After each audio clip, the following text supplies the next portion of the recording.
I've put together approximately 35, maybe 37 videotapes, and all the information comes from a book dictated to me by God as his righteous servant, a man described in Isaiah 53, and the man described in chapter 11 of Isaiah, the descendant of David, the twig from a shoot that grows out of the stump of Jesse, and it is a stump because of the vanished and failed ancestral tree of the kings of Judah, the line of Jesus. He cannot be the man of chapter 11. He's not the anointed one. He's not son of David. None of that's true. The other book, that book is called Isaiah 53, in the day of the Lord. And there's about 3 chapters in those particular videotapes that come from the second book that we wrote not too long ago. He dictated to me. It's the story of my life. It's to show you how I fit the verses of Isaiah 53 with regard primarily to suffering, familiar with disease. So that would be wounded, and as it turns out, cancer. But the other words that you find in Isaiah 53, punishment, maltreatment, crushing, bruising, chastisement, okay, that is all in God's power. That's all in God's power, all those words. But the books are unpublished, shunned and despised, accounted afflicted by God, plagued. Nobody understands it. This is so different than the Judaism the Jewish people have been taught. This Messianic era that will never occur. And we know it's not going to occur now once you believe who I am and how you cannot. After the mountain of evidence I have presented that is in those books, just as Moses today would have to say, well, look, I wrote Leviticus. You think I just came up with that? You think I just came up with all this information? Did I know how God speaks through an angel and who that angel is? Moses walks by a burning bush that's not consumed. The angel of the Lord's in the bush and God speaks. I'm the one who explained that to you. I shouldn't have to go any further than that. The God says the rabbis, the shepherds, they never listen to my prophet. They think they know everything. Well, I'm going to keep showing that they don't. This is primarily for the people who listen to them and not them. I don't expect them to ever respond. Because by responding, they have to say they've been wrong. Or that's just not what we believe. And so they won't change. The bottom line is they make money on it. That's the bottom line. God had me watch a video of Toby Singer just for this one purpose I'm about to tell you. He said, watch him raise his hand. He raises his hand to do his hair or rub his nose or something, and there's this big, fat gold watch. And this is how you know this is a God of old. He said, look at that. Look at that. I said, well, he does dive, his skin dives, scuba dives. So it might be a scuba watch. He said, that's no scuba watch. That's just a big, fat gold watch for everyone to see. And he makes his money on Isaiah 53. The guy said, at least that's how he really got going. I don't know. I know he has a radio show. But remember, I'm in the fire of refinement. Everything God does with me is to draw emotions because I'm going to be emotionless once I get to Israel, for the most part. He'll let me feel what he wants me to feel. But nobody can get under my skin. You can't bother me. Even if I seem like I'm mad, it doesn't carry over to my insides. And I don't think about it any more than while I'm, as they would say today, on a rant, getting on somebody. But, I bring his reckoning. I laugh. I tell him, you know what I am, don't you, God? He said, I know you're a lot of things. I said, no, I'm the reckoning. And I am the wrath. That's what I am. He laughed. Holy Spirit laughed.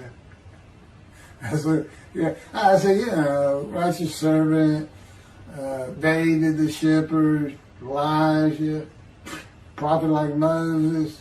You know, I like wrath. What's his name? Wrath. What does he do? He brings a reckoning.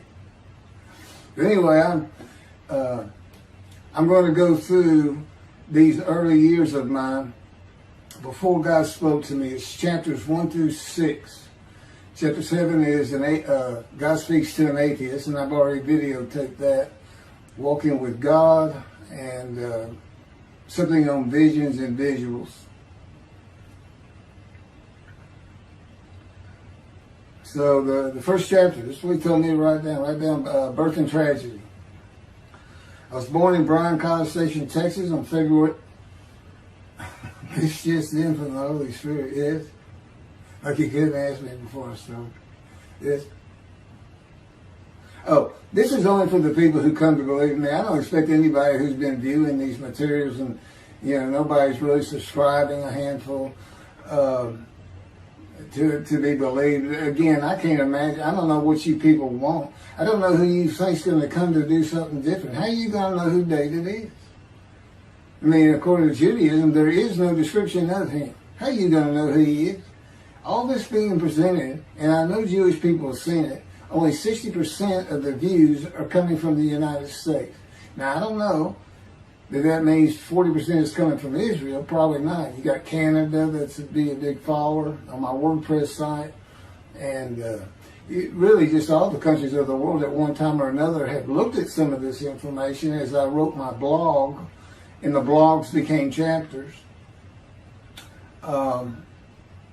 But I'm assuming some Jews have heard of what some man is saying he is Messiah, and they're watching. Well, this is for those who come to believe, the people who want to be the witnesses, the many made righteous. By my knowledge, by the things I can tell you that God would have me say to you. So, you know, this might be bored to tears with others, but it does show suffering, pain, and emotional pain, my background, and just who I am. Not just some kook out here. You know, people say, well, he's hearing voices. Listen, as a lawyer, and I even did criminal law, I've seen some of these people who hear voices. I promise you, you know that's a person who should be hearing voices when you just see them and watch them for a couple of minutes. It's not me. Excuse me. Okay, I was born in Bryan College Station, Texas on February 21st, 1957. And that's interesting because that's the year the first satellite went up. Russia sent up Sputnik, which was really 3 different satellites, and altogether they were called Sputnik. That is considered the dawning of the age of the internet. Now, I've asked God, how did you select me? How did I be blessed with this and learning all these things with this crazy life that I've had? And but he won't answer me. He's gone poker. This poker guy, he's not going to talk. He's not going to change expressions or anything, or me getting an impression that he is. And so I tried to come up with it on my own, and that is where I started. I said, because I know how important the internet is for this. It's the only way to get things worldwide in, and all the teachings that have come through it. I didn't know, you know, I'm 63. I'm not like the young people who can just text messages without looking at, looking at the phone and all that. But he's taught me everything. He taught me how to set up Facebook, Twitter, you name it. He would just say, go to your computer, do this, do that. Commanded and directed to become very good at the computer and, of course, word processing. I'm a regular secretary, except I still henpeck with one finger. I used to. But God says that's to show you I have perfect use of this disfigured right arm. It just doesn't have muscle in it, and my shoulder's shorter. Anyway, I was born in Bryan College, and that's where Texas A&M University is. And my dad was attending Texas A&M when I was born. I graduated from there 22 years later, which is a story in and of itself. So I was born premature in the 7th month of my mom's pregnancy. I was born in February, and there were many complications. My parents were told I would not make it through the night, and they should just take me home. Mind you, this is 63 years ago. The biggest problem was that my insides had not fully formed, and it was impossible for me to take milk. Mammy, my great-grandmother, told my parents, boil rice. Feed him the rice water. It's got all kinds of nutrients and minerals in it. Dad says he threw out a mountain of rice those first few months. And it would not be my last encounter with death. So my dad graduated and we moved to Metairie, Louisiana. And his first job is an oil and gas geologist.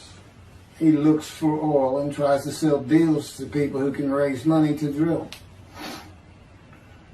He gets money up front and a percentage of production once they get their money back. That's what he's done his whole life.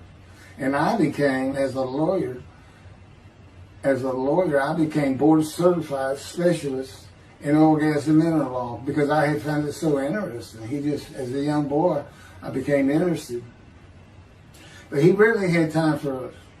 The other part, I said, okay, well, I was born when the dawning of the internet, so he's got a selection process for 57.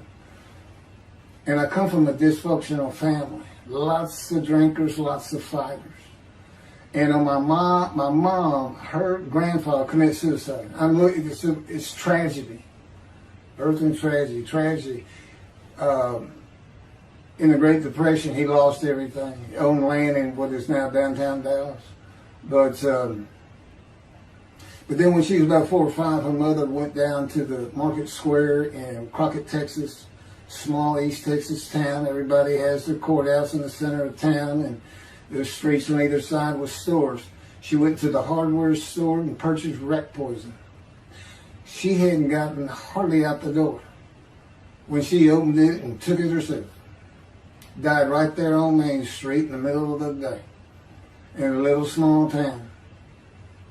I don't know how long that would have been. My mom's 85 or 6. She was 4 or 5. Almost 80 years ago. So I'm sure it was quite an event. And her dad took her and her sister's about 2 years older, to Metairie, and not Metairie, to someplace in Louisiana. But could have been Baton Rouge. And her father became a elevator operator. And you can still find this in Houston. When I was at law school, I went to law school downtown Houston, but South Texas College of Law. And at the courthouse, they would have somebody sitting in there on a little stool and with a lever and take you up or down, take everybody up or down. With all the lawyers coming in for the court cases, it was packed. I'm sure they've done away with it by now. But that's what he did. And they found him one day or night. He had taken out a pistol, he shot himself in the head and killed himself. So now she had suicides on both sides of the family. And her father's brother took the 2 girls in. He actually adopted them. And when she was about 10 or so, I believe, she's with him out in some shack in East Texas. And, there's not any phone in this place. And he took a shotgun, and I'm sure he'd been drinking. They were all known for it. And blew his head off right in front of her. I mean, that's all the circumstances I know about it. It doesn't sound like a good scene at all, but it scarred her for life. Okay, we've been taking care of her from the get-go. My father amazes me to no end. What he has done to care for her. See, they knew that was his sweetheart. Eventually, now at 10 years old, that's who he married. And they're both from Crockett, Texas. Small town people. I still take care of them. They've taken care of me for 10 years. God took me from society. He made me quit law terminate my law license in Hawaii and Texas, and took me into poverty. I've been in poverty for 13 years until I just now filed for Social Security early. But I give them more than 90% of it to make up for everything they've given me for 13 years. While I'm in God's fire of refinement, learning everything I need to know. And I have learned much. There ain't any question.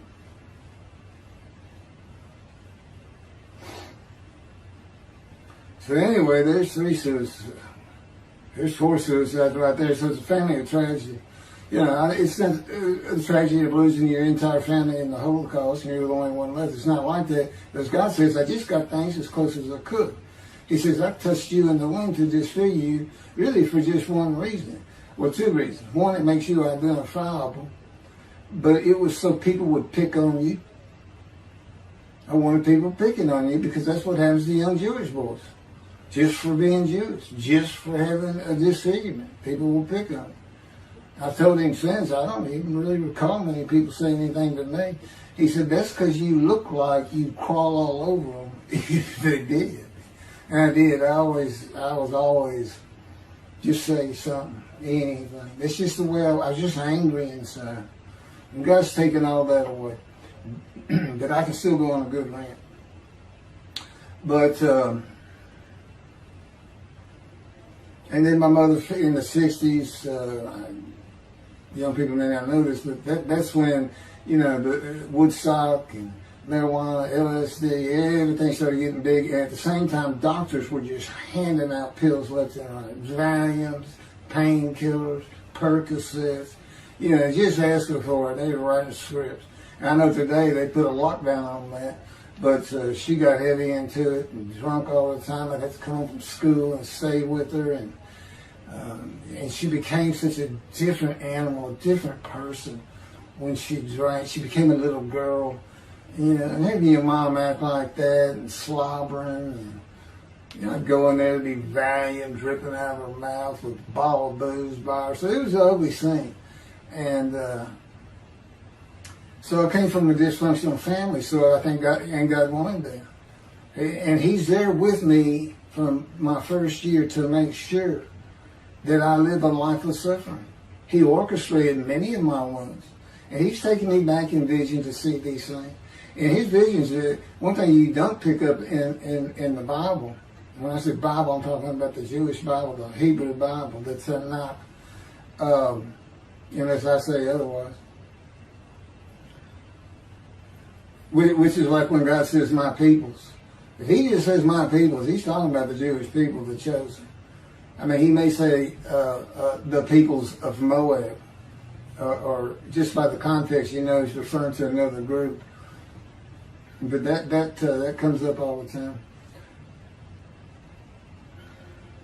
So to add to that, she tried to kill herself a few times. And when I was 10, my dad was at a Texas A&M game in Dallas. And I know it was 1967, so I was 10 years old, because I'm very familiar with that particular game. It was against Bear Bryant and Alabama Crimson Tide. And he had coached at Texas A&M. So as you can tell, me and my dad are big Aggie fans and football fans. But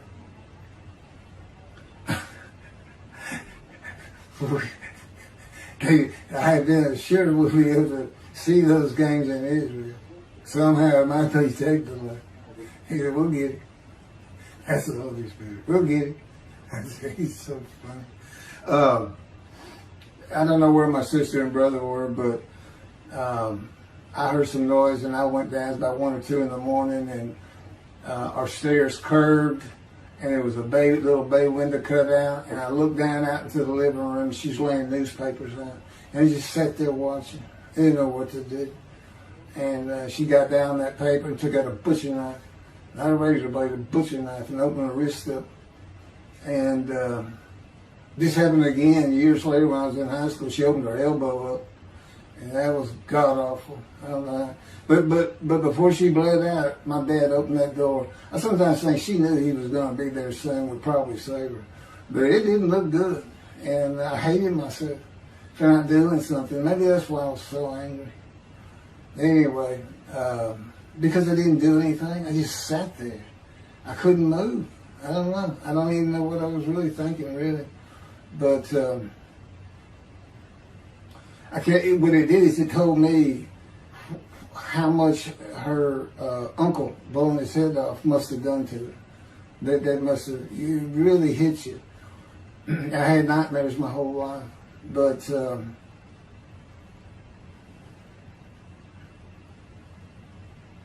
I was 16 when she did the thing with the knife. But you know what? My dad finally got her he got her the best psychiatric care in Houston, Texas, and that's big because we got a medical center that's renowned throughout the world. And they put me back together many a time.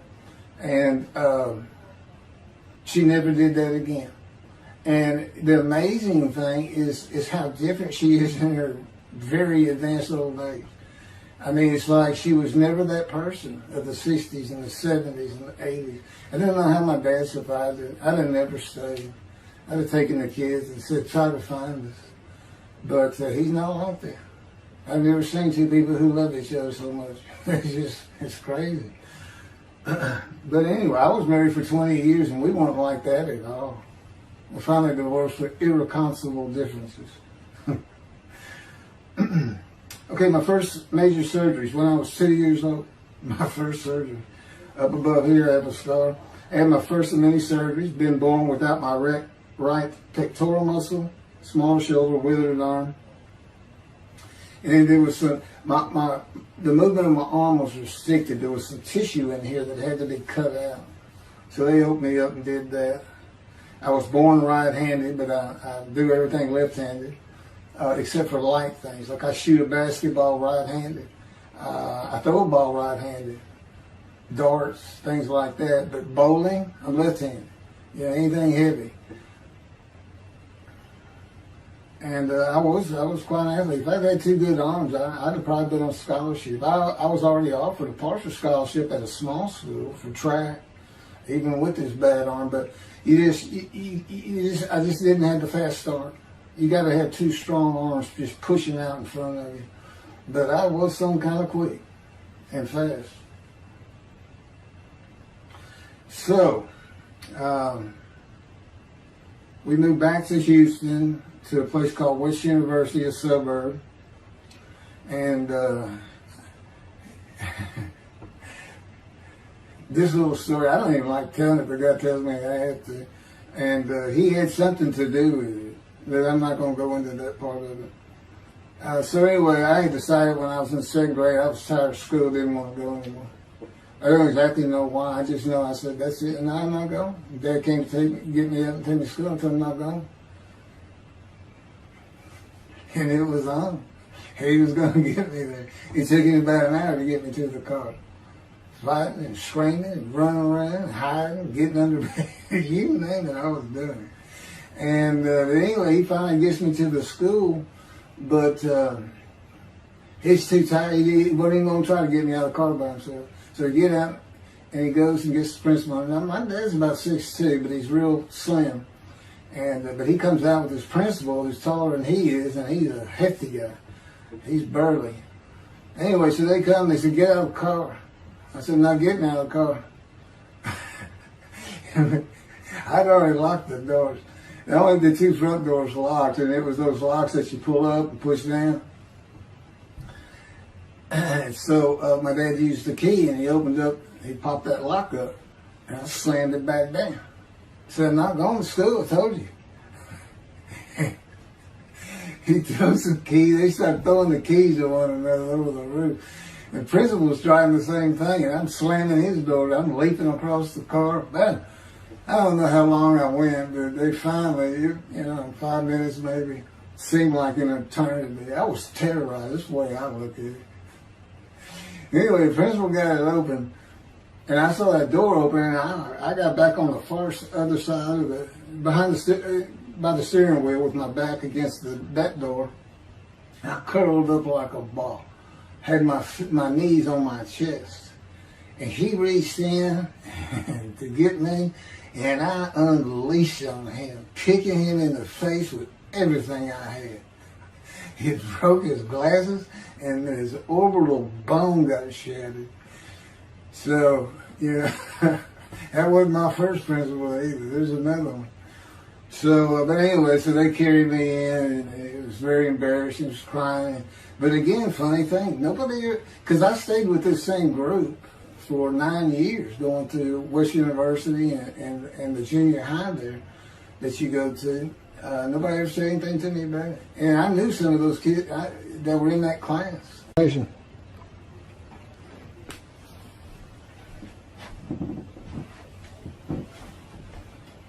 My camera only goes for half an hour. I can see on the screen that I have pointing towards me that when it runs out, I have to turn it off and turn it back on. But anyway, that ended my fight with my first principal.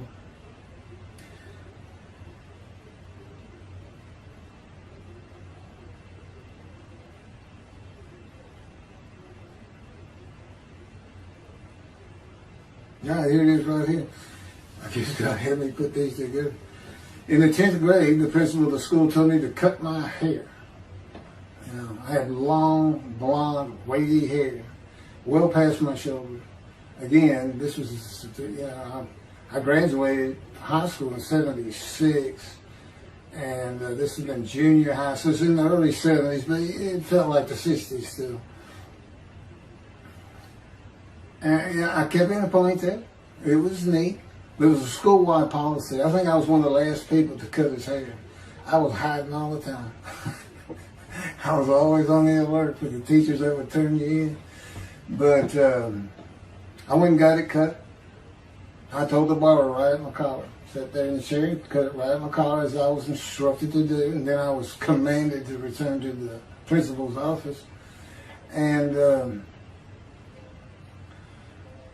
so I presented myself to him. I sat down in the chair in his office, and he gets up, walks behind me, and grabbed me by my hair, back of my head, and jerked my head back fast. And said, "It's still over your collar." Now, I don't know if I did a backflip out of that thing. I can't really recall. But what I do recall is it took 3 people to get me off of him. And I was permanently expelled from school, which ended up me leaving home. It wasn't a runaway. I'm just out of here. I'm tired of everything and everybody. I ain't going to school ever again. Hate school, always there. That was me. Yeah, they had to pull me off of him. I understand through a friend of mine, he said, "You know, my brother went to that school. He has some stories about that guy." So the guy said, "It wasn't me." He said, "Him." Second major surgery came when I was 12 years old to try and repair my right knee and just below it. I was running full speed in a field. High grass and weeds with a family dog. And God says he had something to do with what the dog did. For no apparent reason, just suddenly he was running at my side. And he just bolted. He just stopped going straight to the hard left and went right between the legs. I go sailing in the air, and I came down on my knees. Except my right knee came down on a broken Coke bottle, Coca-Cola. And they used some thick glass back then. It was stuck nose down, way down. It was all broken up, but it was the bottom all jagged that my knee just, they said it went to the other side of your knee. They said, "You got that whole field in your knee." But when I got to the hospital, I sat there for a long time. The first doctor that came in and just told my mom, right in front of me, I'm in the room, he said, I can't repair that. It's not repairable. We want to take it off. You can't use it. And I already knew that, because as I started screaming and yelling for my dad, he finally came back. This field was behind our house. There was a chain link fence, and then the field. My dad finally heard me. He got over. He saw the blood, and so all of a sudden he's scared to death. I'm going into shock, and he got me to put my arm around his neck, and he said, "Can you walk on it?" And I tried, and it just collapsed. It was useless. It was awful. And then I had to climb over that fence. And my mom was going crazy and screaming and crying. And he had to go take care of her. I'm sitting in his bathroom with my leg all opened up, and I'm just getting sicker and sicker, nauseated, scared. I was a cripple. And but anyway, they get me down to the hospital. And this, like I said, the first doctors were just like, we don't know what to do. And just right then, and God says he knew he was going to be there. This doctor walks by, and my mom recognizes me. And she goes, Dr. Kane. And she runs out the door. Well, this is Dr. Kane. Her mammy that I mentioned earlier, in her old age, very old, maybe been in her 90s, I don't know, late 80s, but living with her sister, broke her hip. And this doctor repaired it. This is a long time ago, people. Repaired it, and she actually walked again with a walker. I remember. But that's who this doctor was. And she said, my son, they're going to take his leg out. You've got to come look at it. And this Dr. Kane actually became the medical doctor for the Houston Oilers. He repaired many of me before and after me. I guess that's what he specialized in. But he was there at the hospital just to do rounds. He wasn't dressed for surgery or anything. But he came in that room, and I mean, he was livid when he looked at my knee and knew how I'd been there for like 5 hours at this time. And he just started barking orders about getting me prepped for surgery, and he takes off to go get prepped. And they literally ran me down to surgery in a gunny. I mean, they were trying. This kind of fear he put in everybody. Anyway, I was in the hospital for weeks, and I woke up with my leg. I was glad of that. But I had a cast from my hip to my ankle. And he told me, when I finally was being released, he said, if you put any weight on that leg, you'll never walk again. So, I can't remember, 6 weeks. I don't know how long it was that I had that cast on. It wasn't my first cast, it wasn't my last. Or maybe it was my first, but it wasn't my last. That's another story. We're not getting very far. There's 6 chapters. I'm barely getting through the first one. But what I'll do is I'll just do 6, just like I did with Isaiah 53. I did 6 or 7 videos, 7 I think. But then I joined them all together and put it as one video, the definitive commentary of Isaiah 53, which comes straight from God, by the way. I mean, you can contest what I'm saying all you want, but it makes perfect sense. For the first time, Isaiah 53 is explained. Now, how did I become the smartest religious Jew in the world who can see that? And what the wounding and the punishment, everything's about, and how it's really, in some ways, a snare for the Gentiles for the day of the Lord. Because he knows he can take me and just decimate any argument they want to put forth. You know, in particular, I'm blemished. I'm the Antichrist. In that I am exact opposite of Jesus Christ. Okay, he's so smart, he was teaching synagogue at 12. Supposedly he was a perfect, beautiful man. I'm disfigured. You know, I'm not bad looking, but I'm not, I'm not Brad Pitt or anything. Anyway,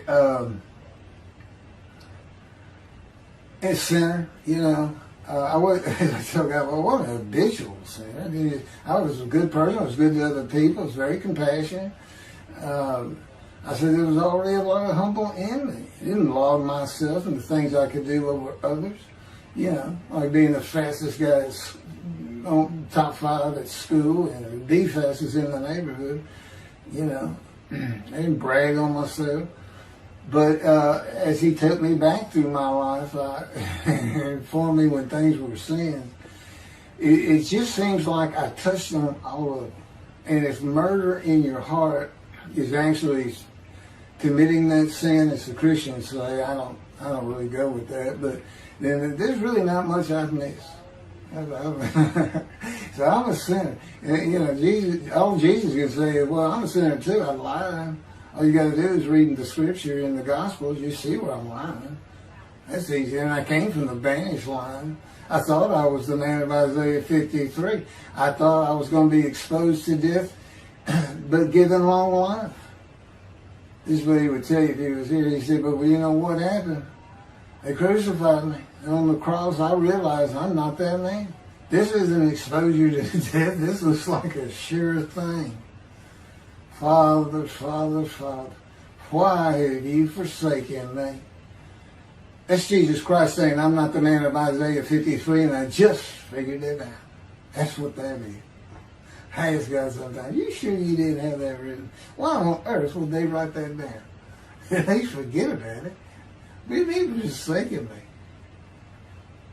That's what it's about, Christians.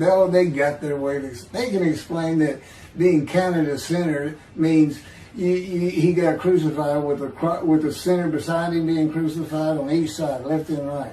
So there's three of them, so he's counted a sinner. Okay. You know, it's supposed to be descriptive. We're supposed to be able to find a person to do. You might tell Judaism the same thing. You know, this is to find somebody.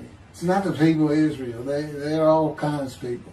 No, we're looking for a guy so God can have a Moses. Why? We have a new covenant. Why? It's the day of the Lord.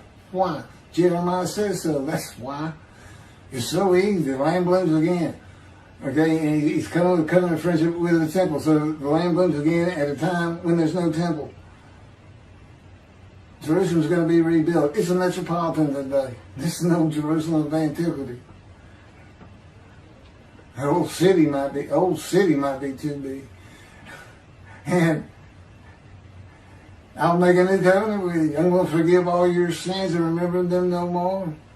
That will cause Torah to be written on your heart. It's a metaphor. When did he do this before? Oh, that's right. Assyrian Babylon exiles. Isaiah was writing for. God said, I forgive your sins, remember them no more. They became a holy seed, and what they did? They built the second temple. What are we missing? The third temple. It's so easy. So it is the day of the Lord. There ain't any question of that. I'm just telling you it started with the Russians. So that Sputnik, those old Ruskies.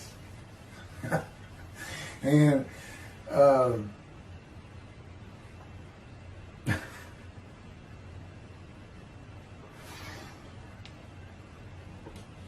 and he's bringing the covenant, but he's got to have a Moses. He said send a prophet like Moses. So he's saying it's Joshua. No, it's not. God needs him today, the day of the Lord. And guess what? He gives us a description of him. He knows this is a time of secularism, reliance on science and medicine and doctors. And you got so many more people who the only book out there is not the Hebrew Bible. There's a lot more books than that. You know, there's all kinds of distractions, television, cell phones, computers. You know, back then, you know, you just sat around and said, what do you think God's doing? I don't know. Wish he'd send some rain. You know, it was just, I said it's easier to get them back then. But here it is. It's here. And God said, you see why I put shun and despise in there? Because for a while I said, God, you know, this is before we really got the books done and everything. I said, I'm just sitting in a room. I can't really tell anybody shun and despise me. Counting me plagued, afflicted, and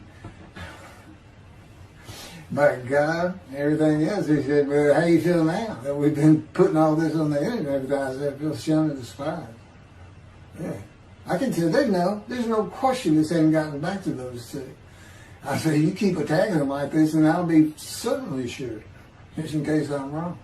But, because he won't actually tell me, he won't tell me anything, this is a rule of thumb, he won't tell me anything that I cannot find out or become knowledgeable on or informed on of my own, which means about nothing because we're in a room all the time. The adjunct of the Holy of Holies, what I call it. I live in the Holy. I'm like the priest who can, the only person who could go into the Holy of Holies was the high priest. And that's what I'm like. As a matter of fact, God had me write down, just as he had David write down, a new Psalm, 151, where God said, and it's on a video, where God is speaking. Where the Lord came to me and God said, quote, and within that, he says that he declared me. We actually used the psalm where he declares it for David. He declared me an eternal priest in the order of Melchizedek and King David. and a rightful king, small k, and a rightful king. And he also declared, I'm the righteous servant. I mean, that's God talking. I mean, he's using it. When he dictated to me, it wasn't, to be written in my personality. That's him. That's him doing a new song. So, because he does that. Even in the writings, the person doing the writing, whatever prophet it was, or Moses, or David, if he wrote Samuel 2 and Kings 1 until he died. As I said, God says, look, just assume the central character is the one I had writing, because their lives changed when I come to them, just like mine's changed. This is not anything I could have ever conceived or even bothered thinking of. I'd have never read the Bible my whole life if he hadn't told me, we're going to the bookstore and get you a Tanakh. That was 13 years ago. And my answer was, what's a Tanakh? I didn't know anything. And you look at all this knowledge. But this is it. This is the only power he's going to use in creation. He's not going to perform miracles. He's not going to have me performing miracles. And he's not. He said, the only power I'm going to use is on you. What I can get you to do. He said, I can take a Gentile Texan and take him to Israel and get my temple built. Okay. He said, because that's what you say to God all the time. Okay. And one night, I hadn't even read Isaiah 53. He didn't come to me and just say, offer yourself for guilt. I crush you with cancer. It was me that did. That's not, I wouldn't have known what he was talking about. We finally get to Isaiah a couple of years later. He said, Keith, read Isaiah 53. I said, okay. And so I read it. I said, okay, finish it. He said, who do you think that is? I said, I have no idea. I can barely read it. I didn't know what it's saying. I said, I think these two verses ought to be up here. I said, you sure nobody messed with this thing? He said, nobody messed with it. It's just how I had Isaiah write it. He said, that's you. I said, oh, okay. And I couldn't help myself. Good luck convincing anybody. I can't even tell what it's saying. He said, before we get done with it, he's right. I've been over that thing so many times. From my original version of Isaiah 53 that he dictated, or told me how to put together, but every sentence, every word is his. We've changed it up and added things. I've learned things. Like I didn't know about the test of devotion. I didn't know why the angel was leaving early in Malachi 3, but I do now. And all that would cause an amendment to my midrash on Isaiah 53. And, the book has me, these are all on videotapes now, me and Rashi. Rashi, the first one to come up with this is Israel. And, I look at his answers and I just shake my head sometimes. You should see his answer in Malachi 3 for the angel of the covenant that you desire. There's only a covenant of friendship in the covenant of Jeremiah. And this is his answer. It's midrash, so he just takes a section of the angel is on the way, and it just says the angel of the covenant. And his commentary is the angel that avenges the revenge of the covenant. I said, what does that mean? What is he talking about? I said, you guys being funny. He said, I don't know. I said, you too know. He said, well, I'm not telling you. So, God likes to feel as though he's laughing. He doesn't actually laugh. He sends me a perception that he does. Or he uses me to laugh. I've mentioned that in a video. Because he can't. Well, he controls my words. I learned that in walking with him. Just one day, I'm talking out loud as we go. I'm discussing man and divine beings as though I had a sermon I was giving or a speech to somebody or a seminar. And I'm rolling, and I can tell he is really making this thing rock. He's taking it from here to here to here, and we're going. And I'm going. And all of a sudden, I use a word or a couple words that I simply don't use. And they're not what my mind was even thinking of. They just came out. And I just stopped. I said, did you do that? I didn't even say, hey, did you just make me say these two words? Because I knew he knew. I said, did you do that? He said, I did. He was almost indignant. I did. I said, okay. But anyway, that's where it all started. Now I know. Okay, guess who that is? That's the Holy Spirit using me. He doesn't sound like that, but he'll use words like that. He said he was getting bored. They like to cut. Let me just say this. This is part of God you don't know. And it's not all the time. It's just some of the times we do tend to get kind of silly in here. But, they do things after a while. I'm like, I feel like a kindergarten teacher. And I got two of those kids that you just shake your head at. You say, this is a handful. These two are nothing but trouble. Always fooling around, looking for a laugh. And the Spirit's always working in heaven and death. God laugh, as it were. Again, he doesn't actually laugh. It's a perception that's his emotion. If God has any emotions left, because worrying about other people's pain is not one of them. He made that clear to me. I don't care about your pain. And just saying it makes you mad. He says, see him drawing anger. And he'll do stuff so many times over and over. He says, it's easy because now it irritates the fire out of it. He just started. I said, how do y'all keep doing this stuff? And one day I told him, I said, I got it. Which means it actually came from them. I got it. You never grew up. You never got sent to your room. You never had to climb that mountain to achieve something.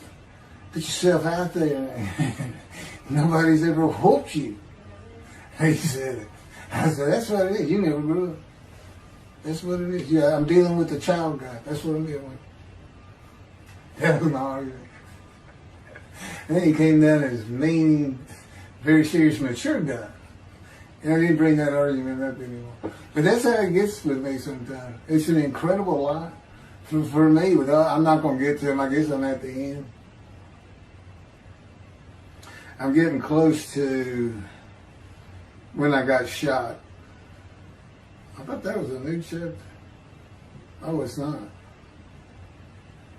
Well, I'm going to put it, this is getting long. Anything over half an hour, we try to stop. Now, my Isaiah 53 is 5 hours. But, you have to watch it all at one time, of course. He doesn't hardly let me watch it. Yeah, I don't even watch them before they get posted. He said, no, you watch it later. Because it comes on my TV that he got me. And I didn't know at the time it was going to be, that he was serious about doing videos. And I certainly didn't know about making it a backdrop. He decides everything. He tells me when to eat, when to get up. I don't sleep hardly at all, 2 or 3 hours a night, and sometimes less, and take a half hour nap sometimes. But I found out I feel fresh. I don't need that much sleep. He said, well, you're not really doing anything. Why do you need a lot of sleep? And see, that used to make me mad. Now I just laugh at it. Thank you very much for listening. I'll pick this back up on another video, and eventually I'll put these first 6 chapters, just like I did Isaiah 53, because it's a book that he dictated to me. I can't get it published. I'm going to put it on YouTube. That's why I'm reading it. And as I said, if you don't want to listen to it, don't listen to it. But the information that's in these books and in those videos is, that's my proof. And quite frankly, God says, if that's not enough for them, well, that's just too bad. Utter destruction is what they end up getting. They better learn how to listen to the prophet. See, it's no different than the people back then. You'll say, well, why didn't they listen to Isaiah? Why didn't they listen to Ezekiel? Why didn't they? They laughed at Ezekiel. That's what Rashi says in his commentary. I didn't know it was laughing at him, but they just ignored him. Everybody thinks they know it. But in any event, I do know there's one chapter we haven't put in there, and that is recognizing a prophet in a time. It says Moses vouched for Joshua, so he didn't have to be tested. Now, the problem with all that is, and I think why God hadn't had me put it on video, is that they're looking for a seer, somebody who can see the future. But see, that's antiquity. I mean, that's not what you're looking for today. Moses wasn't a seer. And none of the prophets were seers. They just wrote down what God told them to write down. God's the prophet. Is the one making prophecy. And what he does, he doesn't actually just, quote, see the future. He walks it through. He says, okay, right here is when they're going to send up a satellite. This is where humanity will be at that time. He can walk it through in his mind. As I mentioned, his eyes, he doesn't have them. It's just his absolute knowledge of all things. He can form a picture of this room. Me, it's in here. He knows every atom of my body. And it's like he does a vision for himself, a visualization. That's what I call when they put pictures in my mind. He says, and he puts it into the spirit's mind. And they're both within me. You know, the big cloud that just came down. If you're sitting in a room with me, it envelops you. But it engulfs me, it goes through me. My little spirit cloud becomes part of the big cloud. That's why God is in his spirit. Here's the elements of spirit, here's the elements of God's presence, his mind. Two clouds, they just come together, they can be together. Okay, but God's still one. He created the other cloud. And then in this room, filled with them, my little spirit is like a little cloud that just came in and part of it. That's who I am. That's a man in divine beings. Okay? No, it's like nobody's really expecting it. Well, maybe it's because you didn't know these things. And now they want that, you know, I get the feeling shunned. Shunned means I'm not looking at that. It sounds like a kook.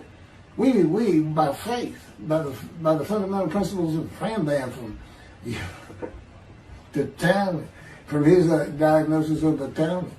Why don't you do your own? Why don't you throw the Talmud out and learn some new stuff? Why don't you get out of antiquity? Every religion has an end times like that. Every religion ends up with utopia for its people. Everybody. Well, don't be like everybody. You're the Jews. Throw that out. Let's get practical. Let's have God in our midst again, in a man like he was in Moses. Let's point at him and tell the Christians that is the man of Isaiah 53. Here's what it's about. God says he's coming back. He told us, we're not waiting on him like you. He said when he was coming back, he false prophesied 5 times. He ain't coming back. He wasn't who he thought he was. He told us on the cross. I'm not the man of Isaiah 53. He tells us. Well, what else was he doing? Father, why'd you forsake me? I'm about to die. What do you think he's talking about? What do you think he's thinking about? He's not supposed to die. He thinks he's the man of Isaiah 53. So do they. It's just mind-boggling because I'm the man. And there's nothing about me that says Jesus Christ. Nothing. You should hear me cuss God. I've cussed him trying to die. I begged for death 1,000 times. He said, it's not been 1,000 times. I said, it's been hundreds. He said, well, that's true. You have cursed me more than any man in the history of mankind. And he said, and you did it face to face. And I said, you shouldn't make me so mad. He laughed, y'all.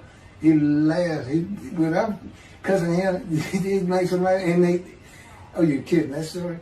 He gave me his perspective. This is how he did it. He said, Keith, imagine you created ants. And ants are living beings. In other words, they can think and they have emotion. Okay, you get a great big ant farm over here in your room. Okay, you decide you're going to get one ant to get all the other ants to do stuff.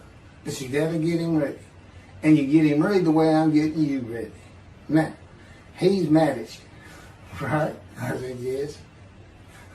Yes. And he said, now, magic.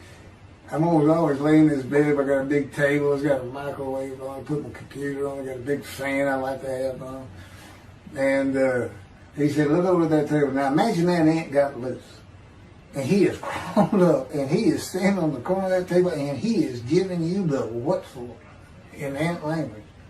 I mean, he's going. And he's turning around and shaking his butt at you. And he's cussing. And all this. And all you got to do is go bump. And he's gone.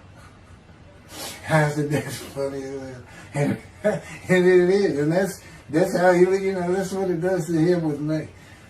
The spirit will rile me up. I call him a troublemaker, troubler. He's so funny.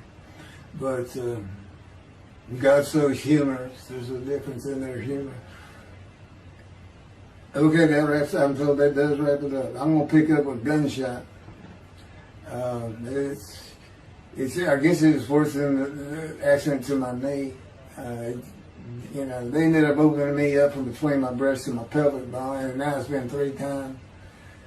and eventually, the lung cancer and colon cancer and skin cancer. But the lung cancer is when they told me you should have died from the colon cancer. He said, but this is it. We can't treat that. It's too advanced. You're gone and prepare to die. That was 20 years ago when the planes hit New York. It was the planes hitting New York that got me up off the ground one last time to see one more doctor. The life of God's righteous servant of Isaiah 53, chapter 3, gunshot. Shortly after I recovered from my knee injury, I moved to Fort Lauderdale, Florida. I was not happy about it at all. It turned out to be a lot of fun. I made some great friends and celebrated my 13th birthday. My only injury in Florida was having my front teeth shattered and knocked out, requiring caps, which was more of an ordeal than I would have imagined. We returned to West University in Houston after 2 years. My mom was not doing well at all, and it was getting close to her second suicide attempt. I was back with my old friends and did not have much supervision from home, and I failed 9th grade. I made my own decisions, and I rarely listened to others. After being set back a year at junior high school, I made a few new friends, which led to my next serious injury. My best friend was a Spanish Italian whose father was from Sicily. And he kept a machine gun in a violin case in his office at the restaurant he owned, where his son and I were waiters. It was called the Godfather.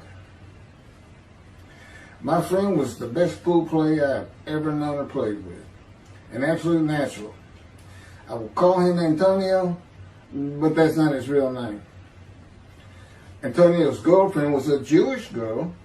I will call Rebecca, but that is not her real name. Antonio was a Catholic Christian. Rebecca did not practice Judaism, and Antonio did not go to church. I was a confirmed atheist, and we never talked about God or Jesus. Rebecca's father had foreclosed on a ranch about 8 hours from Houston outside of LaGrange, Texas, Fayette County.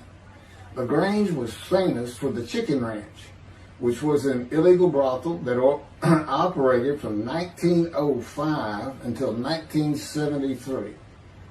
The business served as the basis for the 1973 ZZ Top song, LaGrange, and the Broadway musical, The Best Little Whorehouse in Texas, as well as its 1982 film adaptation. T.J. Florney was known as the meanest sheriff in Texas. In the coming weeks, I would be interrogated by him outside of Shock Room 3 at Dental Hospital in Houston. This is an excerpt about him from an internet article.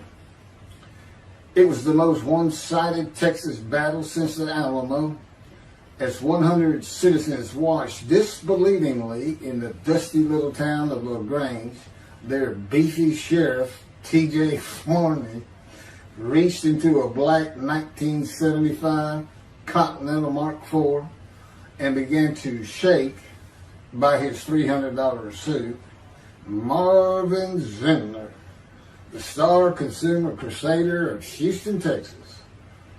That's from People, June 17th.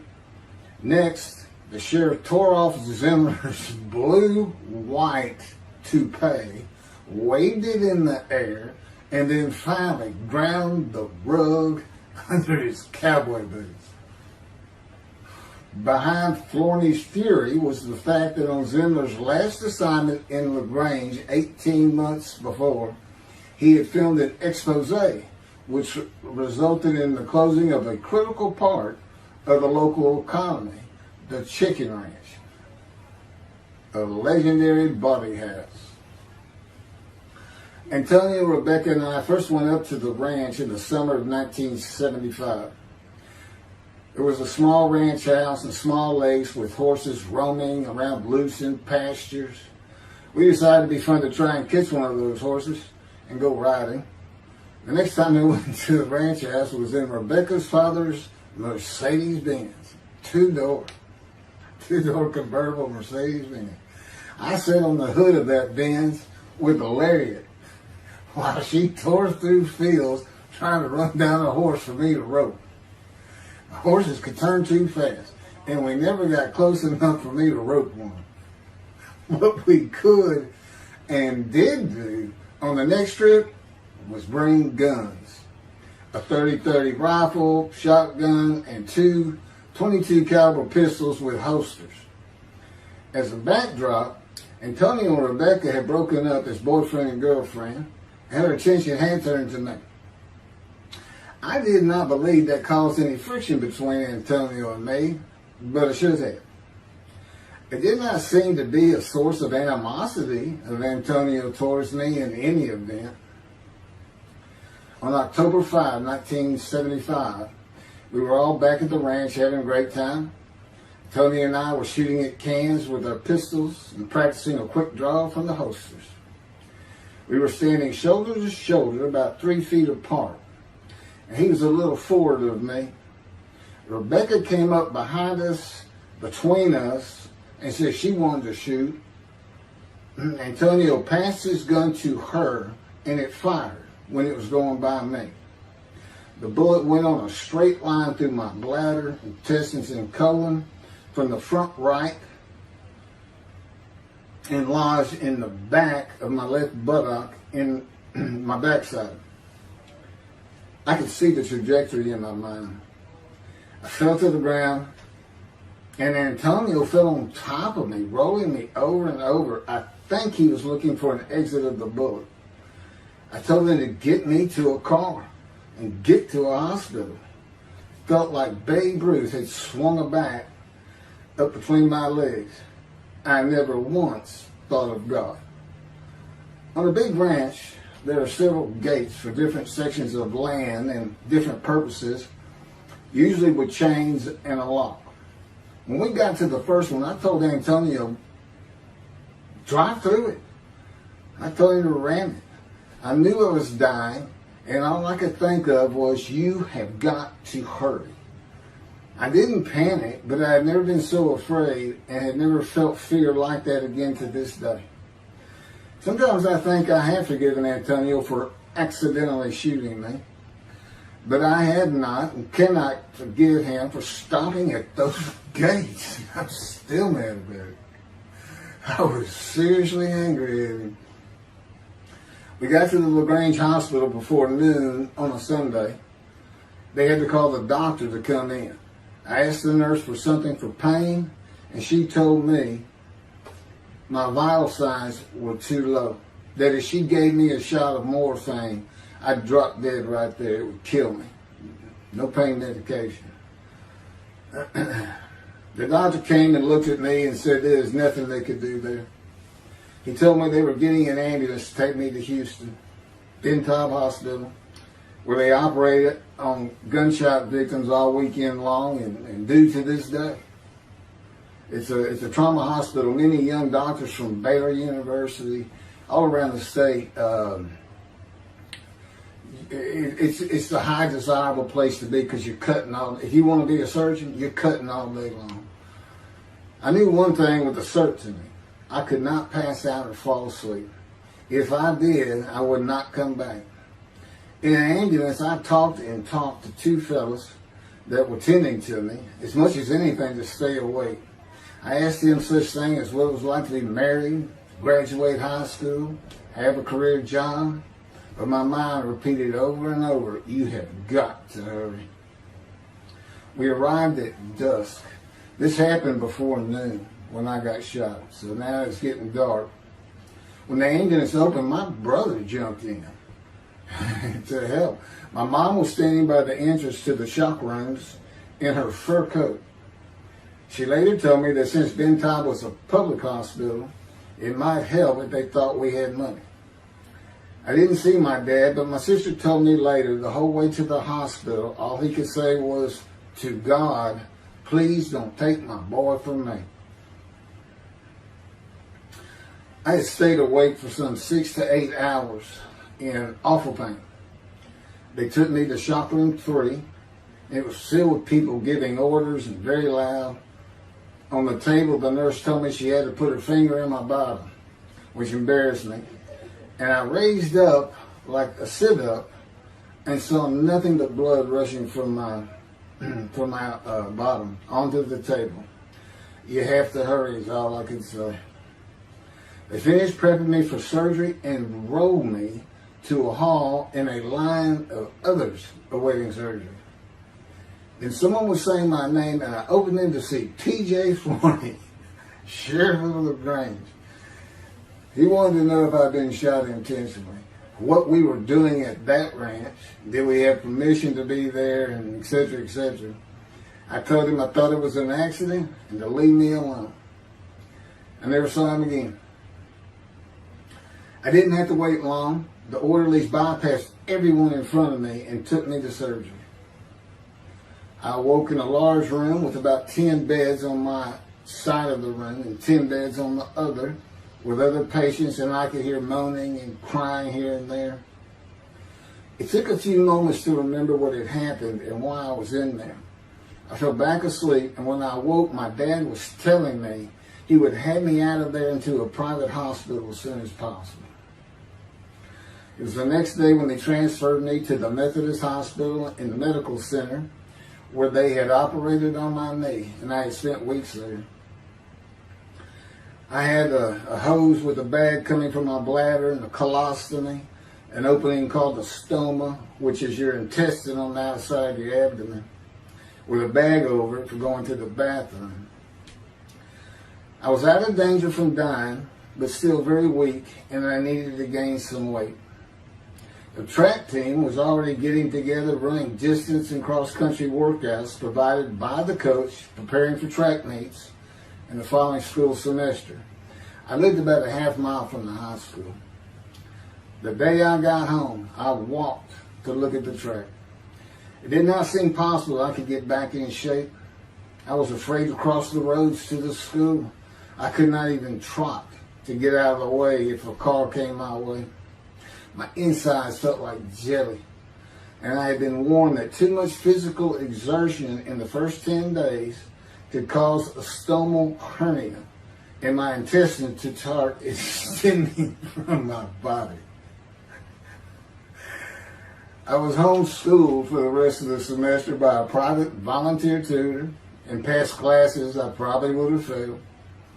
The beauty of that gunshot was that it changed me. I was never going to graduate high school, having failed so many classes.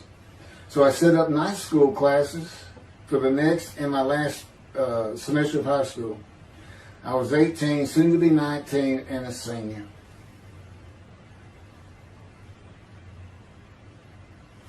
Chapter 4, College and Law School.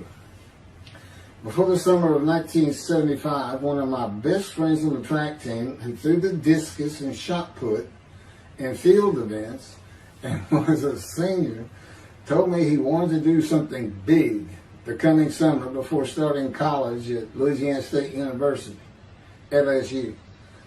I was only a junior and I had no plans for the summer. He mentioned this to me, and I began thinking about how long it had been since I had been to Colorado.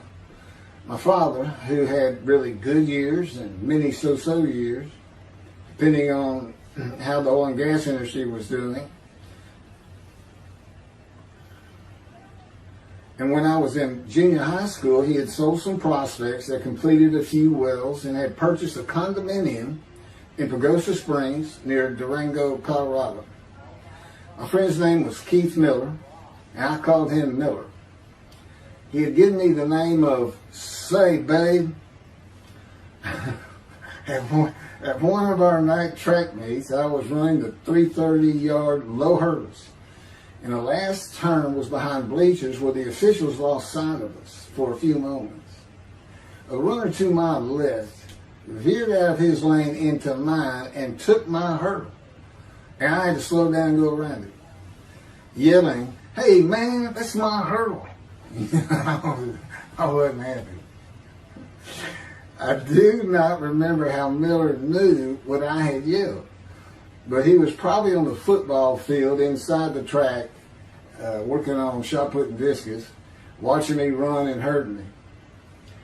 I did not really know him very well at this time, other than he was a popular senior who knew everyone, in stark contrast to me. On the following Monday, I was walking down the halls between classes, and coming in the other direction was Miller, though I did not see him.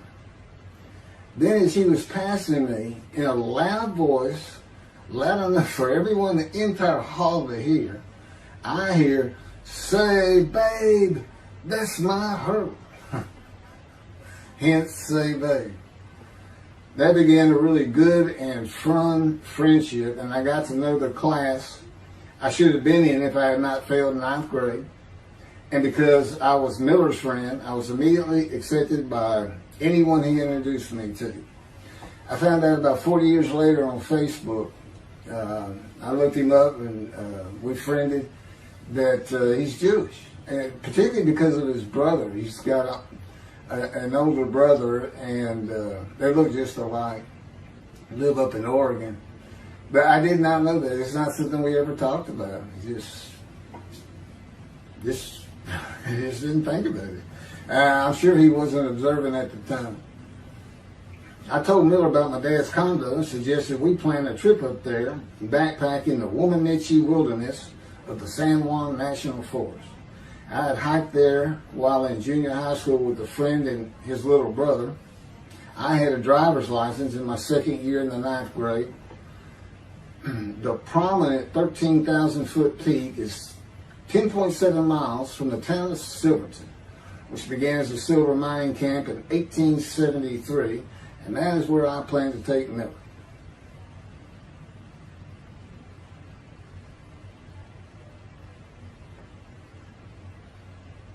So Miller and I take off. We use his car. As I said, he was getting ready to graduate, and his dad had bought him a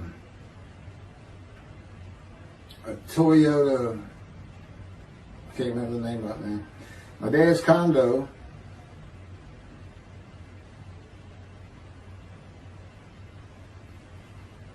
was about 60 miles from Durango, where a train depot is located that runs a train through the Womanichi Wilderness to Silverton.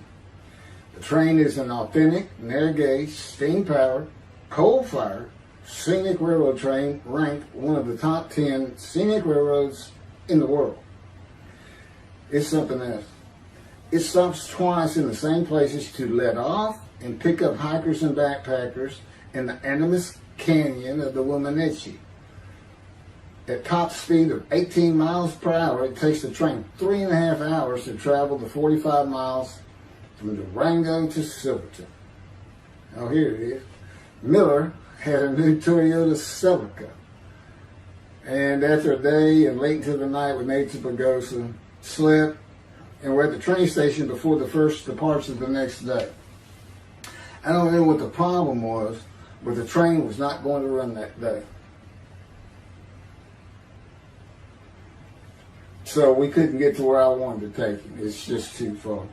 We decided to get a hotel in Durango and just head down the train tracks into the wilderness and explore an area I had never seen in with the maps. We got lost. And at one point we decided, let's just put these backpacks down and you go that way and I'll go this way. Well, we did that. We met back up, and then we couldn't find our backpacks. And we did finally find them. We slept that night, and we had a big black bear episode because we had left some food out on the ground, which we shouldn't have done. And but anyway, we ended up making it back, and we had one of the best party nights I've ever had in my life. We hit the main street in Durango, which is a tourist hotspot, and we hit every single bar. You could drink at 18 back then. It wasn't 21 as it is today. And we did. We made sure it was like a go. Okay, let's go to every one of them had at least one drink, shot of whiskey, Boilermaker, beer, whatever. I can't really recall other than I knew I had been drinking the night before when I woke up. But we did. We hit both sides of the street. I don't know how long it took us and how many drinks we had, but we just had a lot of fun.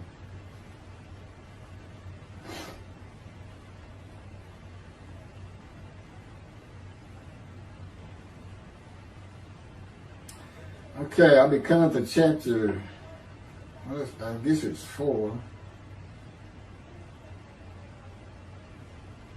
I don't know. I thought I was coming up to the cancer story, but this is different. This is getting into alterations while at school.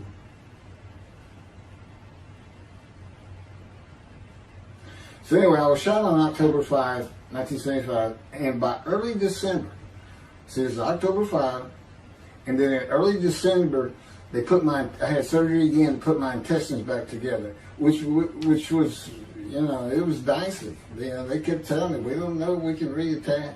There's people like Bob Hope lived his whole life with one of these stonal deals, and it's just a horrible thing.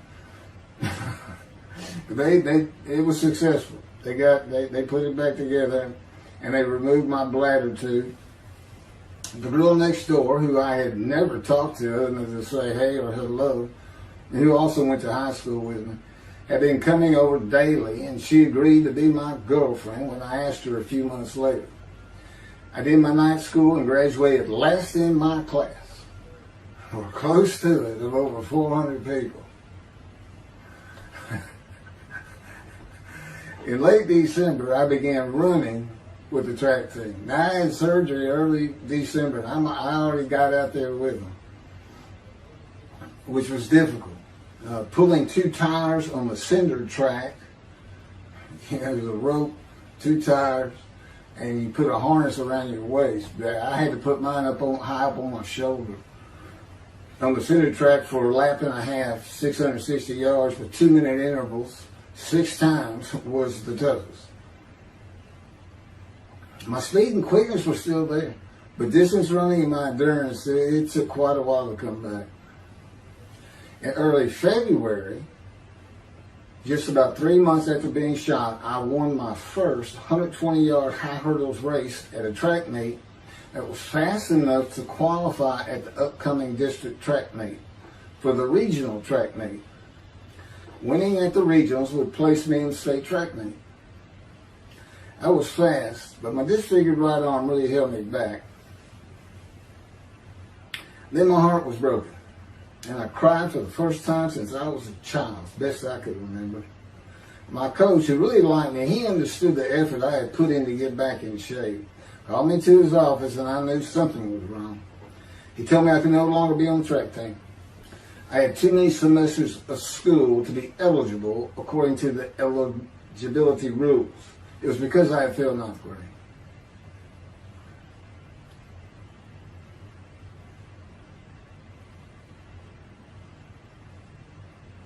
And of course, I had no one to blame but myself. Skipping school all the time, just not trying or caring about learning was why I failed. I was not lacking in intelligence and common sense, as many people thought of me. I could and often did read a complete science fiction paperback book during the school day. One day. I get them from my brother. I just sat in the back of each class and read my book, and the teachers always left me alone. I also was suspended from school a couple of times for fighting. First fight was in the gym in the bleachers with the principal on the floor telling us the do's and don'ts for the 2nd semester of the 10th grade. This is 2 years before I was shot. I found out he already knew me by name, and I had never talked to him. The second fight was with the same guy, but this time we took it across the street from the school. He had about 10 of his friends, and I, being pretty much a loner, I had none. They were African American, bused into school from neighborhoods far away. And I just didn't understand them, or know why they even talked to me with words I did not get, like word, or say, man, can I hold $1?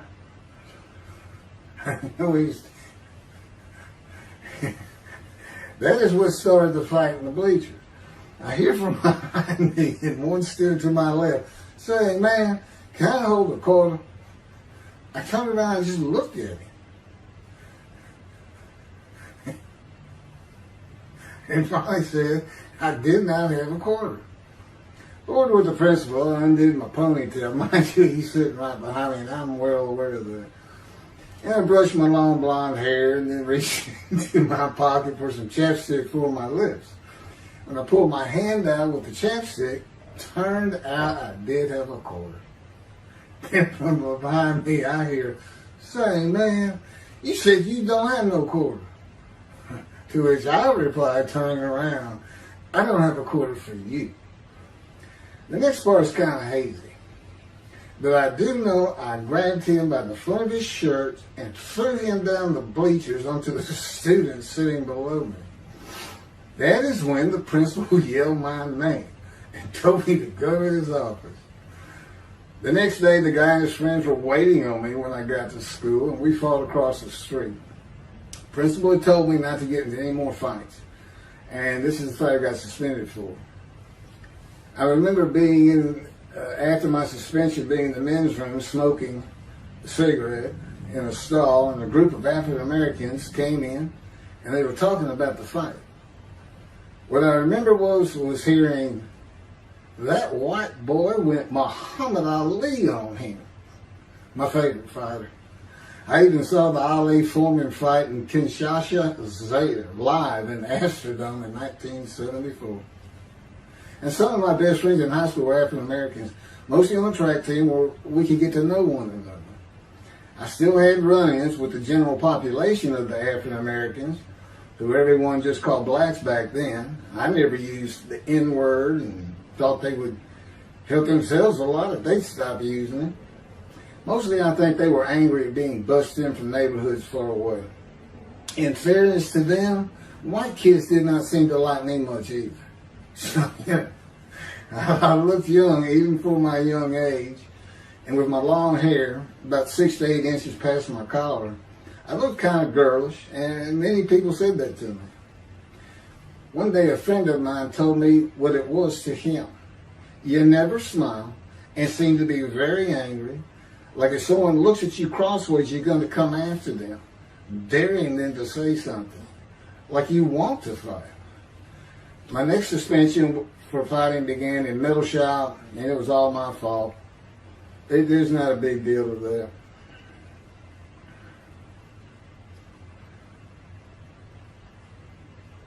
The last fight I was ever in came right before I was gunshot at the ranch.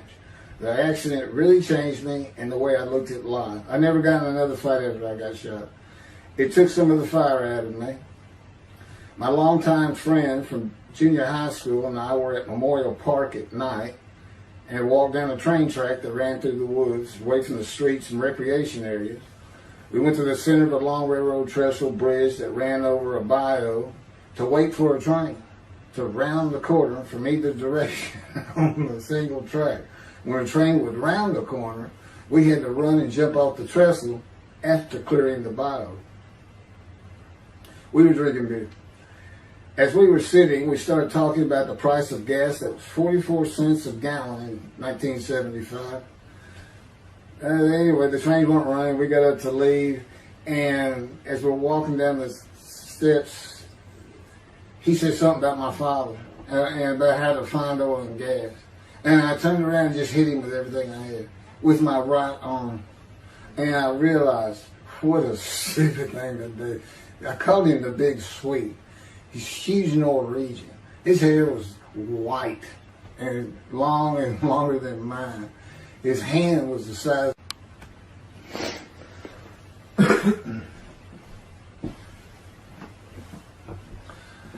And I had nowhere to run. That was the really dumb part about it. I mean, I couldn't move. I couldn't use my quickness. I couldn't box as I had with the fellow across the street. And he just took one big swing. He's very athletic. Coaches all wanted him on the high school team, but he didn't want to. Football team.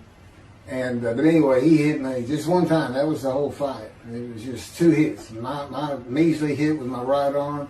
I let it fast, and I hit him when I wanted to hit him. Well, I say that. I didn't even think about it. But he just about knocked me senseless. I mean, I saw red. And So anyway, that was it for our friendship. We just, although after I got shot, he and I got back together a little bit, but by that time I had met Denise next door, and I wasn't going to be going out drinking beer at the trestle anymore. I was going to get serious, and that's when I set up my night classes and everything. The big Swede.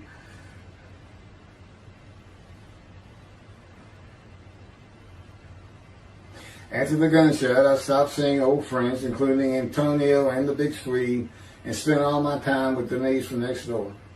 I knew I wanted to be someone who succeeded in life. My dad always told me when he was angry with me that with my smart mouth, I was never going to be anything but a ditch digger or a lawyer. While he said lawyer in a derogatory way, he got me to thinking I'd like to be a trial lawyer. I had to get into college first, and the only school I wanted to go to was Texas A&M University. Anyone who had ever known me would tell you that I was not even close enough to being smart enough to go to any college, much less Texas A&M. I would tell you I had never applied myself to the task of learning. Texas A&M denied my application. I called them and pleaded and argued, and finally admissions said that if I came for the summer semester of 4 classes and maintained a B average with no fails, they'd let me in. I did it, barely. I almost failed calculus and got a D. Just a quick thing on Texas A&M, because it relates to World War II, which always makes me think of the Holocaust, and how many Aggies were involved in that. Texas A&M enrollment began on October 2nd, 1876, and admission was limited to white males, and all students were required to participate in the Corps of Cadets and receive military training. Many Aggies served in the military during World War II, with the college producing 20,229 combat troops. Of those, 14,123 Aggies served as officers, more than any other school, and more than the combined total of the United States Naval Academy and the United States Military Academy. During the war, 29 A&M graduates reached the rank of general. Texas A&M is more than a great university. It's the home of the Aggie family with a long history of spirit and tradition. And I'm going to pass through all that. You can read, I got all this from Wikipedia.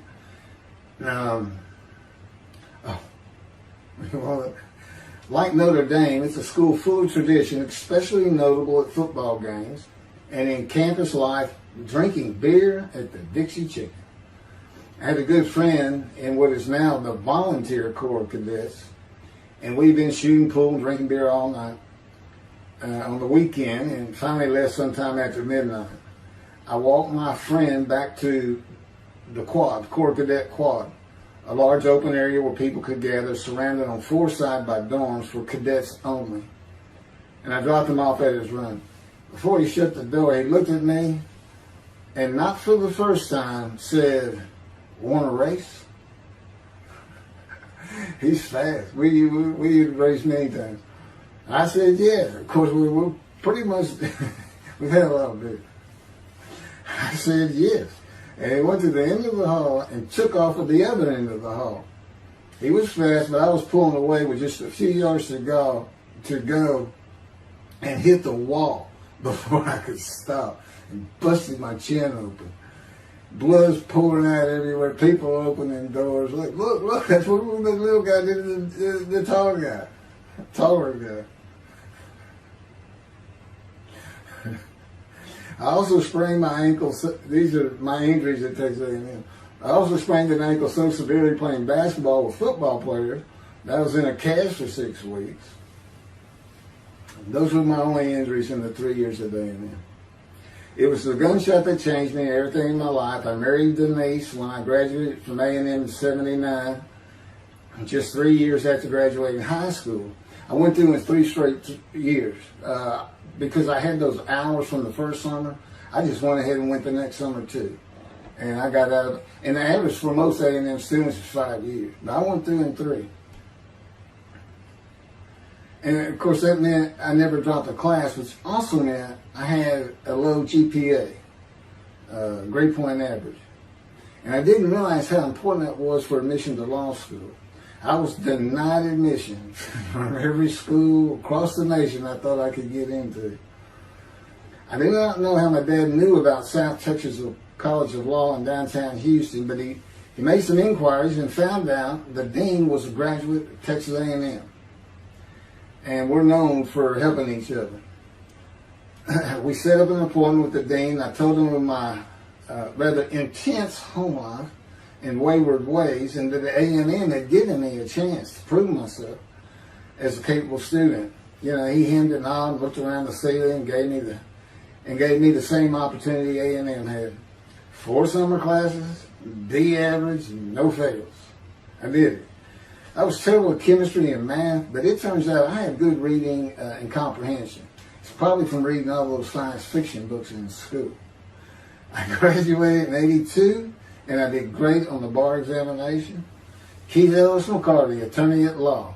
Who would have believed it? Which reminds me of verse 1 of Isaiah 53. Who can believe what we have heard? That's what any of my friends would say about me getting out of law school. Much less what's happening today. You go find somebody that knew me in high school, they say, who? Oh, that can't be true. Get out of here. I know him. Forget about it. Chapter 5.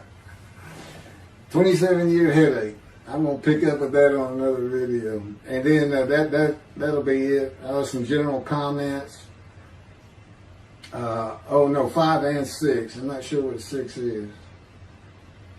Yeah, 27-year headache. I'll go ahead and mention God in one of these accidents. And I won't say anything about the dog who took a hard left between my legs, just about severed my knee, my leg at the knee. I won't mention that. Or hitting the big Swede on the track. Unbeknownst to me, my arm just took off. I wouldn't have hit him with my right arm. The things he has shown me. And getting gut shot. Yeah, I think I would have figured out, you probably shouldn't be hanging out with this fellow anymore if you're going to be talking to his ex-girlfriend for another. Little things like that, he controls my perception. Little things like that in my life to make sure I am the man of Isaiah 53. If anybody thinks I'm going to back off saying that, they're wrong. I have been through too much. My whole life is dedicated to this time, the day of the Lord. As a matter of fact, what about my day? That's right there. What about my day? Well, he said, well, first of all, God's speaking with you and living with you. Most people say that's pretty good. I said, yeah. But anyway, here's something he's promised me that he lets me check out all the time. That I'm going to put on the screen.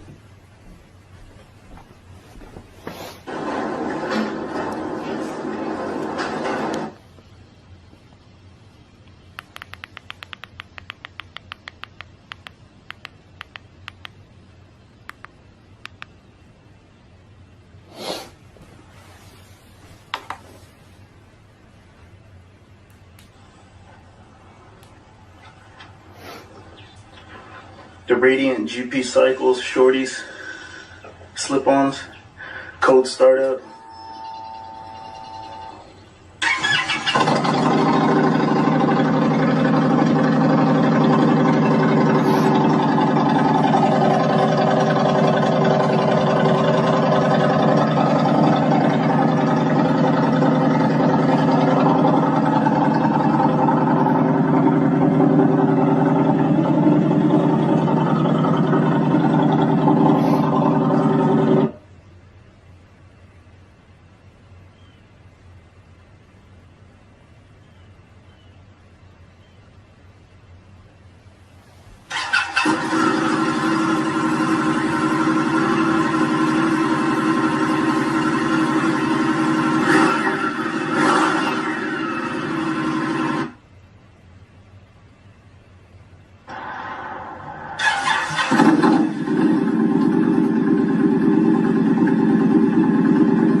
27-year headache. Chapter 5 of the life of God's righteous servant of Isaiah 53. The same year I graduated from law school in 1982, my son Justin was born. In 1985, my daughter Brooke was born. And in 1988, my youngest child and daughter, Laura, was born. I was making good money, though I expected a lot more, in my first job with a law firm that specialized in collections. I also tried my first civil case, which, while working there, which was a nerve-wracking event, first trial. The first day I entered the courtroom, the judge asked me if I was a law clerk. I had a very youthful appearance, though I was 28 years old, not 20, common age for a law clerk. My youthful appearance in junior high school and high school with my long, wavy blonde hair, I usually kept in a ponytail, had way too many people tell me I looked like a girl. It is interesting though, at least to me, not one person in my entire life has ever said anything about my disfigured arm. I must have looked like a girl who would beat on you if you did it. When I got mad, there was no hiding it. You could see it in my face and hear it in my words. When I was 28, Brooke was born. I tried my first civil case, and the bane of my existence on earth began. A never-ending headache that I generally thought to be associated with post-traumatic stress disorder. I had terrible nightmares from my youth, but now I seem to have begun grinding my teeth, causing the temporal mandibular joint, TMJ, to ache terribly during the day, and the whole side of my head, the muscular, I don't know what you call it, but underneath the skin of the skull was always real tight, a tightening of the muscles. It was difficult to even talk to people at some points. For 27 years I had that headache. I tried everything. Even surgery on the TMJ, and another surgery where the doctor severed my upper jaw and then trisected it from my skull and spaced it to fit my lower jaw. All to no avail.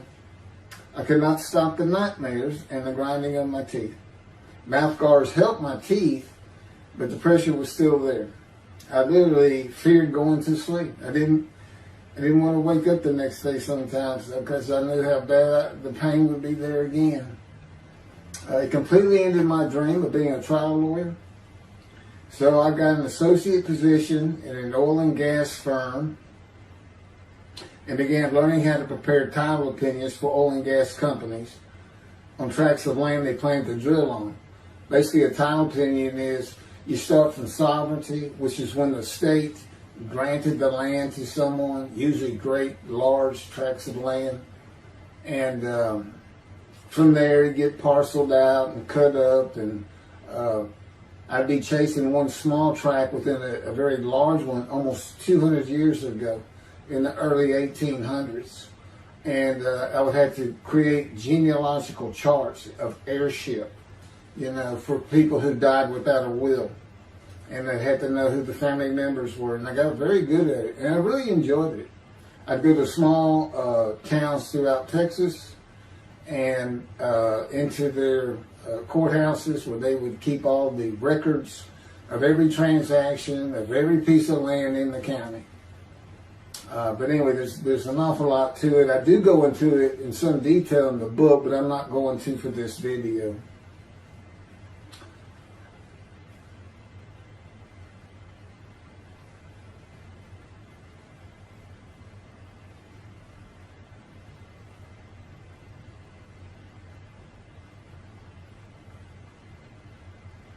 Eventually, I had my own firm.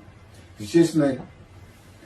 In my own office, and I was doing very well, though billing hours for title work is generally lower than other areas of the law, by the hour. But I had also been involved in multi-million-dollar sales of production between oil and gas companies, probated wills, prepared affidavits of heirship, worked with landmen to fix title defects, appellate work, including arguments before justices, plea bargaining criminal cases for defendants, and anything else that came my way. Then it all stopped, and once again I was fighting for my life in 2001. This is chapter 6, skin, colon, and lung cancer. Oh, just God would have me tell you, he gave me those headaches. When he came to me, I stopped having nightmares. He provides my dreams for me now, and often as a learning experience. But the grinding of the teeth, everything stopped, and I thought it was just because I wasn't having nightmares, and took away any symptoms of PTSD, for which I was receiving money from an insurance company for disability, partial disability, and that went on for about 7 years. Then one day we're out walking, year 7 of 13, and I had that headache. It just came, and I just stopped. And I said, "You got to be kidding. You did not give me those headaches." He said, "Yes, I did. It's necessary. You are considered the suffering servant of Isaiah 53. You had to suffer your entire life until you're suitable for my purpose," and that includes fitting every verse of Isaiah 53. At that time, I had finally read it, 7 years into all this. It was about year 2, I think. But yeah, he did. And, I ended up taking painkillers left and right and drinking with it, as so many people do. I was able to maintain, my life, my work, and everything, but it was enough to put the strain on my marriage that I pretty much blamed myself for it. And I told him I did it. That's the only time I got hot. Disfiguring me, gut shot, those things, they didn't bother me. But I said, you hurt my children terribly with that, because I became a bad father. I mean, I wasn't the father I could be. I mean, they love me and I love them. We don't have any serious risks. They're off living their lives and they're all doing great.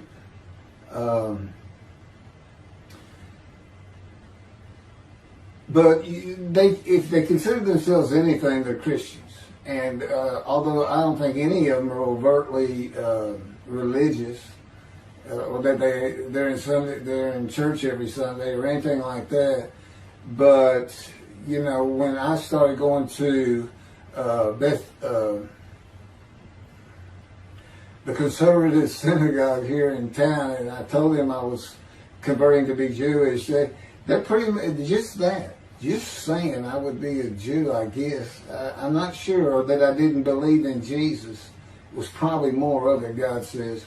But really haven't talked to them much at all in 7 or 8 years.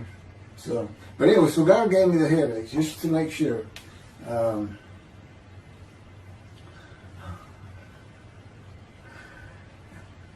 Anyway, I was married to Denise for 18 years, and we divorced in 1997 for irreconcilable differences. We agreed that she maintain custody of the children. The first to leave was Justin, and he came and lived with me. Then Brooke started getting in trouble, who is as tough as she is beautiful. Her mom's very difficult to get along with. Justin was a lot like me at his age, and trouble followed him everywhere he went. Like me, he was hard to talk to, and like me, his getting out of high school was a coin flip. He's doing great. He learned the oil and gas landman business, and I helped him out as much as I could, and friends of mine helped him out even a lot more. And he's very successful now. Married, no children. Laura's married, no children. She's got a great job. And Brooke is married with 2 children. I have 2 grandchildren. Long life, see his children. You'll see what I'm talking about, long life, when I get to the lung cancer that God chose to crush me with. Something had to be done, and to make matters worse, Denise had met a man and they were going to get married. But he didn't want Brooke to be part of their new family, or Justin for that matter. He wasn't going to go stay with them anyway. Now, I had 2 of the children and she had 1, but all still in her custody according to the divorce decree. So anyway, I stopped paying child support on those 2, but had not gotten around to the proper revision of the divorce decree when I took Justin and Brooke with me to live on the Big Island, Hawaii. Laura came with us to visit for a month. This oversight on my part resulted in Denise and now her 3rd husband filing papers in divorce court for past child support for all 3 children, for the time I had begun paying her 1/3 of the original amount. I represented myself. I had 1 contempt of court and was locked up for a day, but I never had to pay that money. By verbal agreement, I sent Laura back exactly 1 month later. I could not leave her out, and I wanted her to see where her brother and sister would be living. They were all so close and protective of each other, and still are to this day. And she was so sad. One of the hardest and emotionally painful things I have ever done was put her on the plane back to Houston. I can't think of anything else. The backdrop to moving to Hawaii was my firm was in dire need of new work. But the oil and gas industry was down. It's always up and down. And my clients were not drilling. A landman I knew called and said his sister in Hawaii, a brilliant eye doctor, but not a good businesswoman, needed help resolving creditor issues stemming from her new offices and equipment purchases. I told him it was a good time for me, as things were slow, and who's going to turn down a free expense trip to the Big Island, Hawaii? So I went and took care of everything without charge, but of course everything was paid for. When I came back to live in Hawaii, at the urging of the doctor that I had helped, who did not like the look of an abrasion on my chest, and it had been there for years, I was examined by a friend of hers, and it was cancer. I don't remember what the doctor called it. He removed it in surgery with a 6-inch diameter circular cut, and it was not malignant. I could practice in just about any area of the law, and all I had to do was pass the Hawaii bar exam, one of the toughest in the nation. While studying for the bar, my body, all at once, in a moment, told me something bad was wrong with me. I had been running, swimming, riding my bike everywhere I went, letting Justin have the car, and had been feeling good and strong. In a moment's time, I was weak and sick while grocery shopping, and there was a pain in my belly and my abdomen. I did not know it, but a large tumor in my colon had burst through my colon, and I was bleeding internally. I did not go to a doctor, which I guess is my nature. That, and I did not have medical insurance. Anyone asking for help, asking anyone for help unless things were at a critical stage, such as a bullet wound, was something I couldn't do. There's all kinds of personality disorders. I thought surely it would pass, and decided to just give it time and bear up to the abdominal and belly pain. I continued studying and took the Hawaii bar on Oahu in Honolulu in the summer of 2001. I had lived in pain for so many years from my headache, and passing the bar was so important. I just kept going day by day. Pain was getting worse, and but I kept exercising. It's the only time I didn't focus on the pain. I had always been a fast healer, and I thought in any day it would just go away. I finally could no longer take it. Brooke, it turns out, was in Houston visiting with her mom, and I left Justin at our little, we called it the Little Green Shack. There wasn't much to it. We weren't there very often, really, except to sleep. And went to Houston to find a doctor for diagnosis, staying at my parents' townhome, which is where I'm at now. I had allowed my major medical insurance to lapse using premiums for child support when things had gotten lean. I just needed someone to tell me what was wrong. I would find a way to take care of whatever the diagnosis was. Early September, I was close to dying, lying on the floor of a dingy apartment of a friend who traveled for work. I could no longer get up to even try and get medical help. And I had not told anyone how bad it had become. Then the planes hit New York.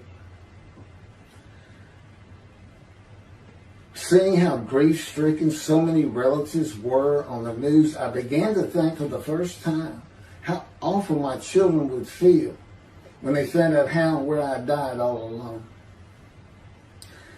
So I asked my father, again, it's hard for me to ask people for things, for the money to pay for a colon examination that had been suggested by a doctor at one of those clinics you find in a strip mall, the only places I could afford. The doctor who performed the colonoscopy finally found what was making me so ill and unable to eat. A malignant tumor 6 to 8 inches long that had burst through my colon, and I was bleeding internally. You know, I come out of anesthesia, partial anesthesia, and he's holding this picture, and there's this great big purple blob, and he says, I couldn't get the scope past this. It's not a good way to wake up. To say it crushed me in my life is an understatement. The pain, the weight loss, inability to eat, all I could do was drink calorie drinks. Began about 4 months before the colon examination. That was 4 months of sheer pain. But as it turns out, I did pass the Hawaii bar exam. It was now early October 2001. The doctor told me, look, you don't have insurance. Go to Bentop Hospital. That's the hospital I went to when I got gunshot. I prefer gut shot. It sounds better. Really, man. And he gave me the pictures from the procedure showing what he could not get the scope past. Just shaking his head and saying, you should have come in much earlier. So I went to Bentop thinking I was here in 75 on October 5, dying. But I did survive, and here I am again on the first week of October 2001. I showed the pictures to the admitting nurse. Instead of them sending me to the waiting room, she just looked at me and she said, this is a public hospital. I mean, you can wait all day long to have a cold check. She looked at me and said, why did you wait so long? And how are you still alive? And I told her, I have no idea. She did not send me to the waiting room. They had an orderly take me immediately to a room. There they hooked me up to a morphine machine where I could hit a button at a time interval I can no longer remember and receive a small dose. I do know I never missed one. I was very depressed, and my parents who waited in that line for admittance with me looked so sad and depressed. It was not one of my better days, though I finally had some pain relief. Day after day, I lay there waiting for the next test they would run. It was during this time I received notification that Denise had filed papers in the divorce court to recover monies for the time I was taking care of 2 of the children. It's also when I received notification from Hawaii that I had passed the bar exam. So, Bentop Hospital, what a lifesaver. I mean, young surgeons in like Baylor University, medical schools, it's a prime position to get your hands on if you're going to be a surgeon, because you're in surgery all day long and all night long. As long as you can stand up, they're bringing people in. It's just a real hot spot in Houston, and a great hospital, but it's not a place you want to stay. You really don't. My doctor would come in and be out so fast, I never knew what was going on. He did tell you my previous surgery to my abdomen, where they opened me up from stem to stern, complicated removal of the tumor. On October 25, my son's birthday, who was now stuck in Hawaii, they cut me open again and removed the tumor. It was about a week or so later, I was released with a schedule for chemotherapy. I returned to the dingy apartment all alone. I just stared at the television for weeks. I did, and chemo, so depressing for those who had to go into it. A small room with big chairs for about 20 people who all looked like death, including me. Everyone with an assortment of bags of chemo dripping into our arms for hours. It took about 8 hours before I really got sick from it. And I had to park a long way to avoid paying for parking and drive a long way to the apartment. It was a very gloomy fall and winter. When I completed my chemo of once a week for 6 or 9 months, more tests were scheduled. I do not remember how many months the chemo lasted. I do remember I did not finish, missing the last 3 sessions. At the end, I could not get out of the door without bursting into tears and just not go. It just wore me down to nothing. On the bright side, it was my goal. I had my own apartment called The Loft. That was brand new and very nice on a bayou close to downtown Houston with a running trail alongside it and lots of woods near Memorial Park, where I had been running a 3-mile circuit since high school. I returned to Bentop for follow-up tests, including x-rays of my chest, and the colon cancer had not returned then and to this day. The chest x-rays were another matter entirely. The doctor told me he had bad news and showed me the x-rays telling me the white spots I was seeing was cancer. They were everywhere. Lungs full of cancer, he said, at a stage I could not be treated with any success. My dad was with me, and I asked the doctor, well, what does that mean?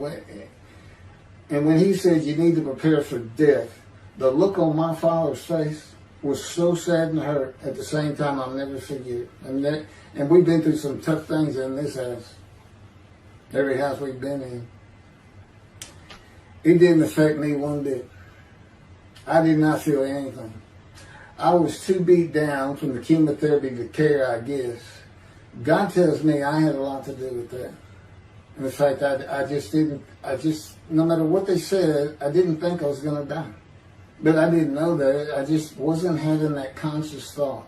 And God says he had a lot to do with that. Of course, he hadn't spoken to me yet. I have never seen a doctor for cancer or any other ailment since that day. I had to get Justin home was all I thought about. But I needed money. I found an old client that needed a title penny for a drill site well. I struggled through that and got my boy back to Houston. And it was tough. I was so weak. And it had been so long since I really had done any title work. And just going to pick the work up and visiting with the client was a major to-do for me. But we got there and I got Justin home and he went to live with some childhood friends. This was now 2002 and going into 2003. I just walked all over the running trails in the 3-mile loop at Memorial Park and in the woods day after day. I didn't think about dying, but I did start. But I did not think about restarting my law practice either. I watched a lot of television and played video games. I watched the Tour de France for the first time and got inspiration from Lance Armstrong. I was still alive though, and the funny thing was my lungs never bothered me. I was never sick. It's because God had already removed it. After I got the news I was dying of lung cancer, He took them from me. That's what He tells me. And I don't have any symptoms. Well, as you'll see right here, in 2005, I picked up some title work here and there and made an office out of my loft. I bought my first motorcycle, soft-tail lowrider Harley Davidson. First time in many years I was happy. I love riding that bike. In 2006, I did some landman work for standard day wages and began dieting and running.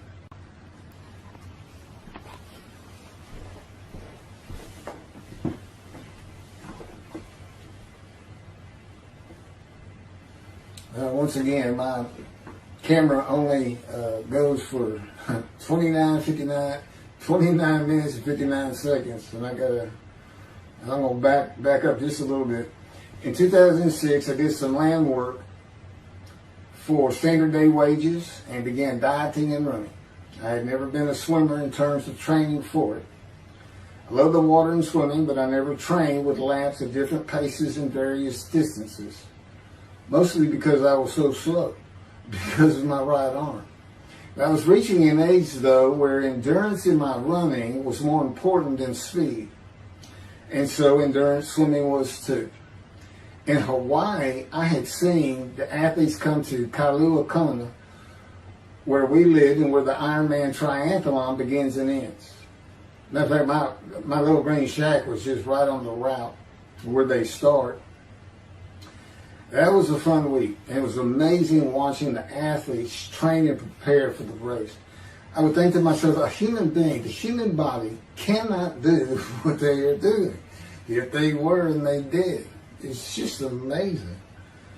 I decided to learn how to swim more efficiently and how to train for distance and endurance. Get a regular and triathlon bike and enter some triathlons.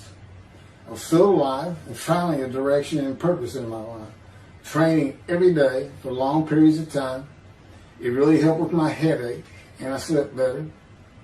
In 2007, I signed up for the March 30, 2008 Lone Star Half Iron Triathlon in Galveston, Texas, and the October 5, 2008 Longhorn Ironman 70.3 in Austin, Texas. You cover 70.3 miles, and you got to do it under 8 hours. And I did real well in the first one. As far as my time, it's 7 hours and a little bit, but I barely made it without disqualification in the one in Austin. And it was primarily because of the hills. It's this very hilly area in central Texas, I guess. But I did make it, and swore I'd never do another one. But I did it after the first one too. It's tough. My insurance was still paying for my inability to work, primarily based on the headache and a diagnosis of PTSD. So I was not working, and I got real serious in training to swim the 1.2 miles in the ocean. And that would be in Galveston and in a lake in Austin. 56 miles on the bike and a half marathon, 13.1 mile run. That's what I was able to do with a diagnosis in 2001 of lung cancer that could not even be treated, stage 4. And that's just about impossible. It would take a miracle of God for that to happen, because generally you're going to die within 1 year. They say if you get lucky with good medical treatment, you might make 5 years. But 1 year is the standard, if you can make it that long.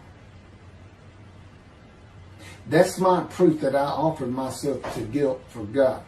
Because you can't, it's not something provable. All you can do is show the result of that offer. And again, guilt's an emotion. I got way too many videos and everything to get too detailed on it. But that is the proof. You know, I got the colon cancer 20 years ago when the planes hit New York. And it was Oh, that was 2009, right. Too many things go through my mind when I start thinking about those cancer years. But God, He removed it. He had something for me to do, but that's verse 10. God chose to crush him with disease.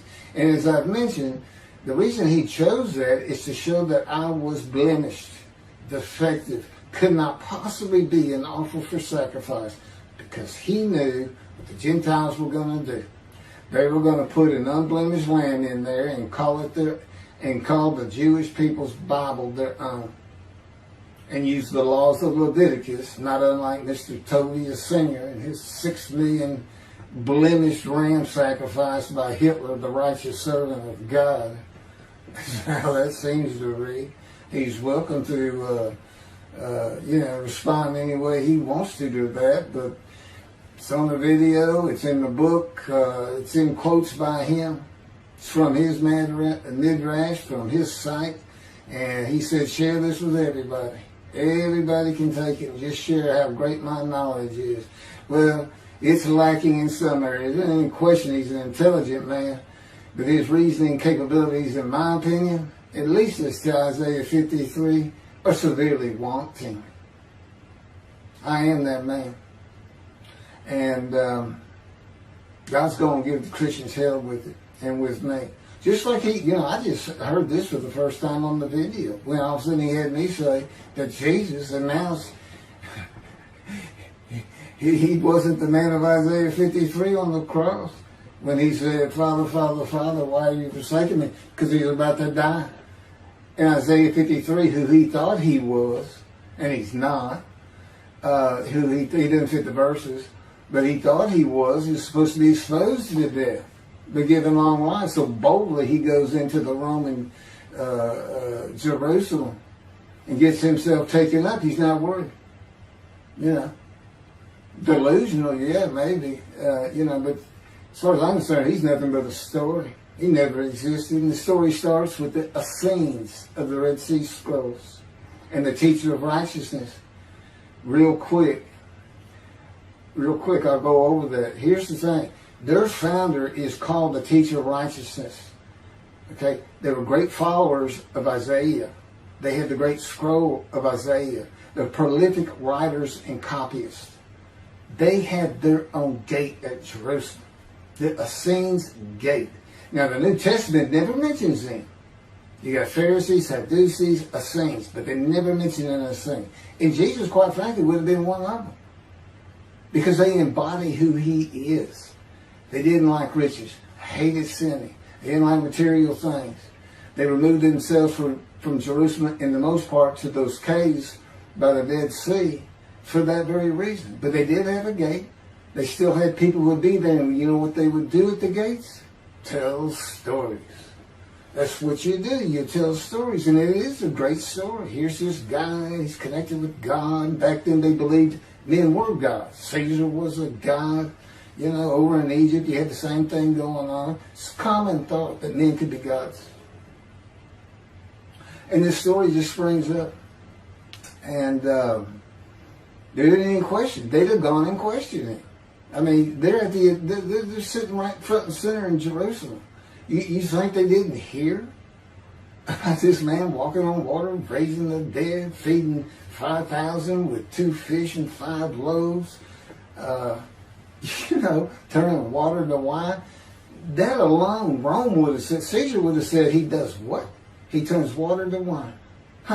Bring him to me. Don't touch a hair on his head. You don't kill the man who turns water to wine.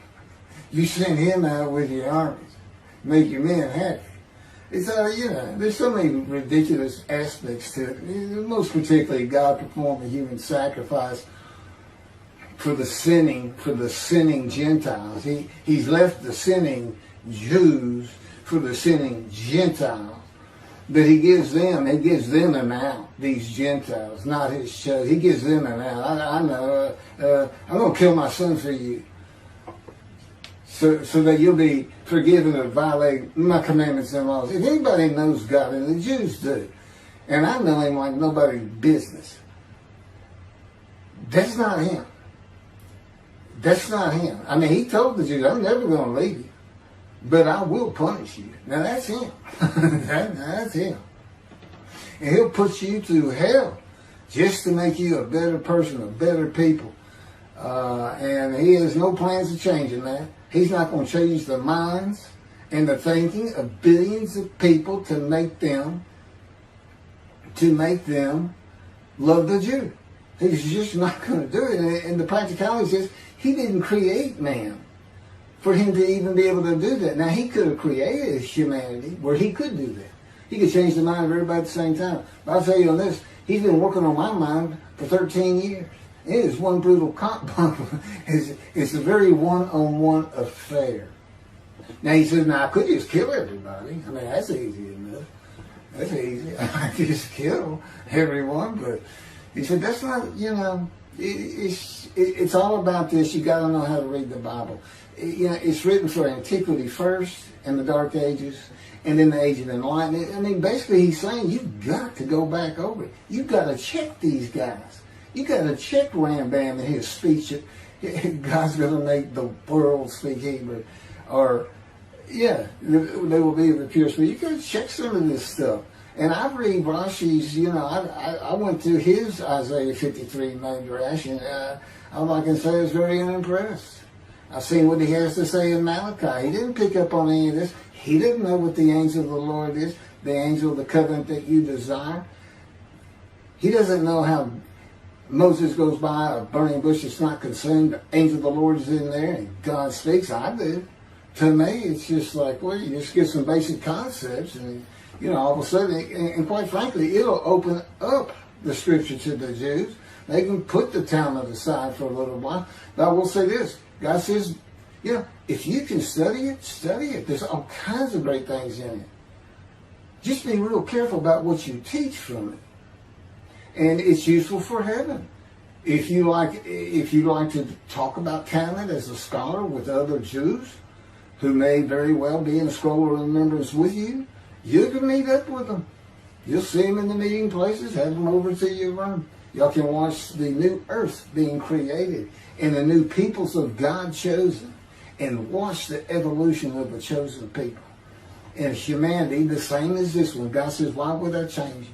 Why would I change it? When I did it, it was perfect. And you can tell Mr. Singer that the evolution that he's talking about, where all of a sudden the world's going to love the Jews, been going on for over 3,000 years, and it hadn't even. And today, anti-Semitism's up, and David is here. It's not going to happen. Thank you very much. I will be doing. Was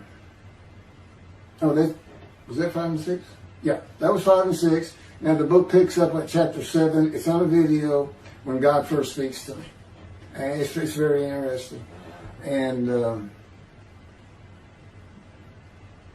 we'll still be putting some videos out. But I've pretty much covered all the major material. Everything from Isaiah 53 and the day of the word. Lord, there's a few more things. And it's a better read than it is a video watch. But, for those who like to read. But it's covered very well in these videos.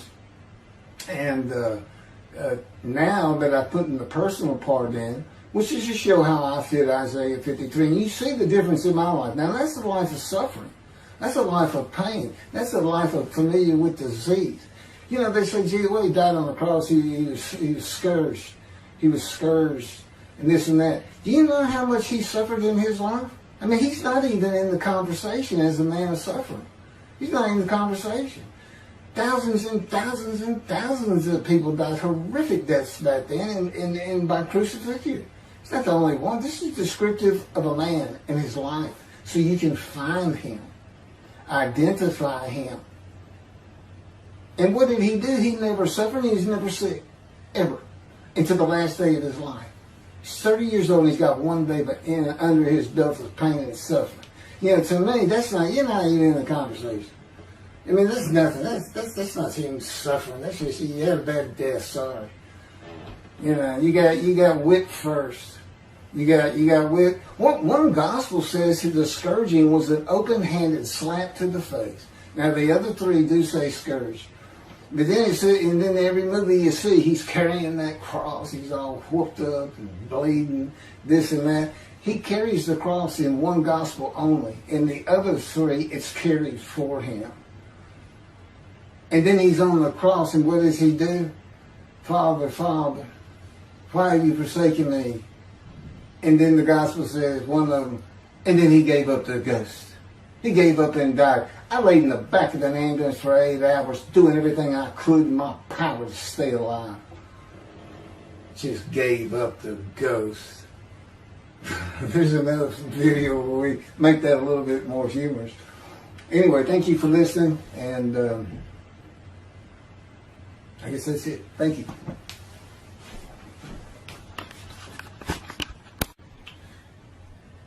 This is a video that leads into a brand new, very distinct, not heard from before, commentary on Isaiah 53, which begins actually in Isaiah 52.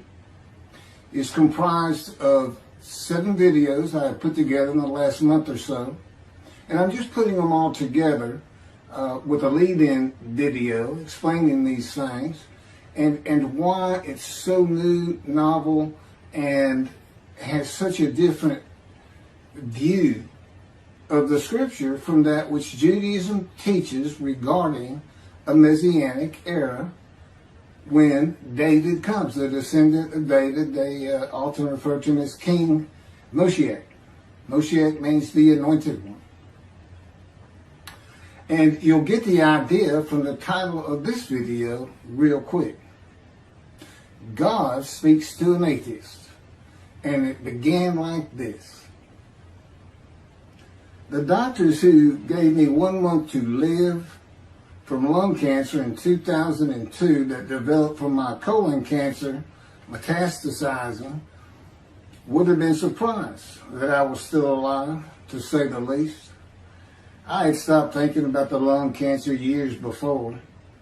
The white spots in the x-rays that filled my lungs, like the stars in the night, did not inhibit my breathing or slow me down in any way. At this point in time, I'm training for my first triathlon. And I didn't start small. I did a half Ironman. It's 1.2 miles swimming in an ocean, 55-mile bike ride, and half marathon, 13 miles. They call it the 90.3. One Saturday in the fall of 2007, I was cooking lunch in my small kitchen, post-divorce, and at the stove, when God said, from just a little behind me, as though somebody was speaking to me right here, and above my right shoulder, which is this figure, wash your hands. I turned around to the sink, washed my hands, and turned back to the stove. Now understand, I've been an atheist for 50 years. I mean, I completely denied the existence of God. And then from right here, a small, quiet voice, like an account they had with Elijah at the cave, said, wash your hands. And I simply turned around, washed my hands, and went back to the stove. I didn't say a word to him. I didn't even keep thinking about it. I just did it. That was it. It was as though he had always been there. Just as to Adam. That's what I liken it to. And he dictated this to me. This is from my book, the book of my life that God dictated to me. It's called The Righteous Servant of God of Isaiah 53. No, the life of God's righteous servant of Isaiah 53. And he put it together. And he did it because he actually came to me, as Jeremiah would say, in the womb, but in my first year of life. And like Ezekiel, lit and entered me. So that part of chapter 11 of Isaiah happened well over 62 years ago. That's when that happened. That's when Moshiach was here. For all these rabbis and commentators who have been saying, he's here, no, he's here. Well, he's been here. I've been here a long time. I just wasn't prepared and hadn't even heard his voice yet.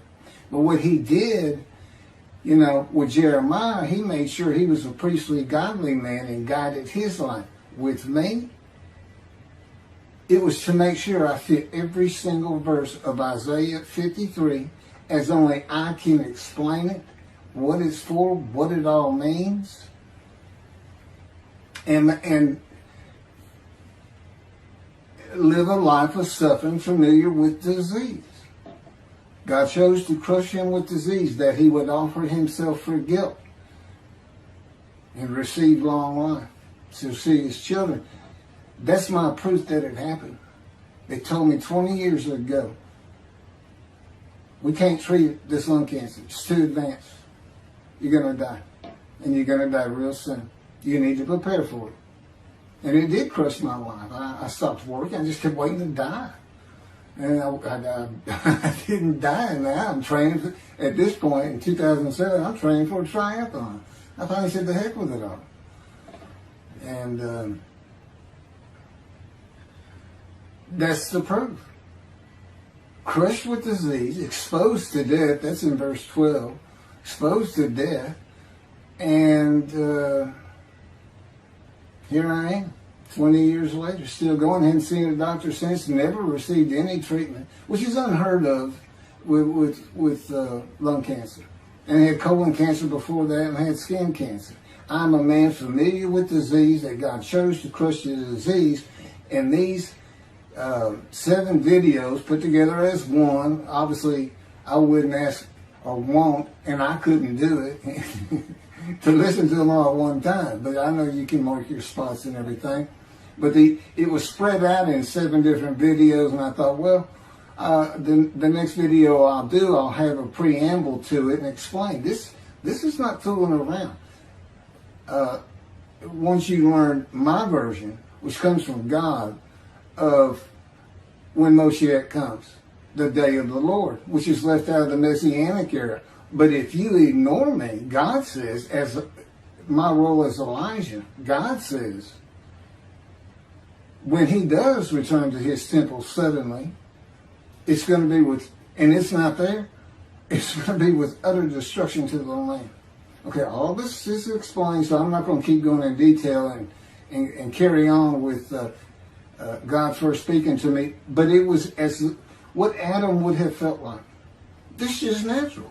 I mean, to him, you know, having somebody speaking to him from above him, from up here, from within him, it's perfectly natural. And he wouldn't be falling down in reverence and I'm not worthy and all that. It would just be, this is the person who's always talking to me and telling me what to do. The fact that he doesn't see him wouldn't probably enter into his mind. Just, you know, that's just the natural order of the world for Adam and me. Particularly today, 13 years later. Still in God's fire of refinement, preparing me. And now we have the books, they're unpublished. Jewish publisher, Christian publishers, I dare not even send it to them. Because how harsh I am on Jesus Christ, who said he was the man of Isaiah 53. And it's because of him I had to get crushed with cancer. That's what that's all about. God doesn't have to crush you to make you offer yourself for guilt.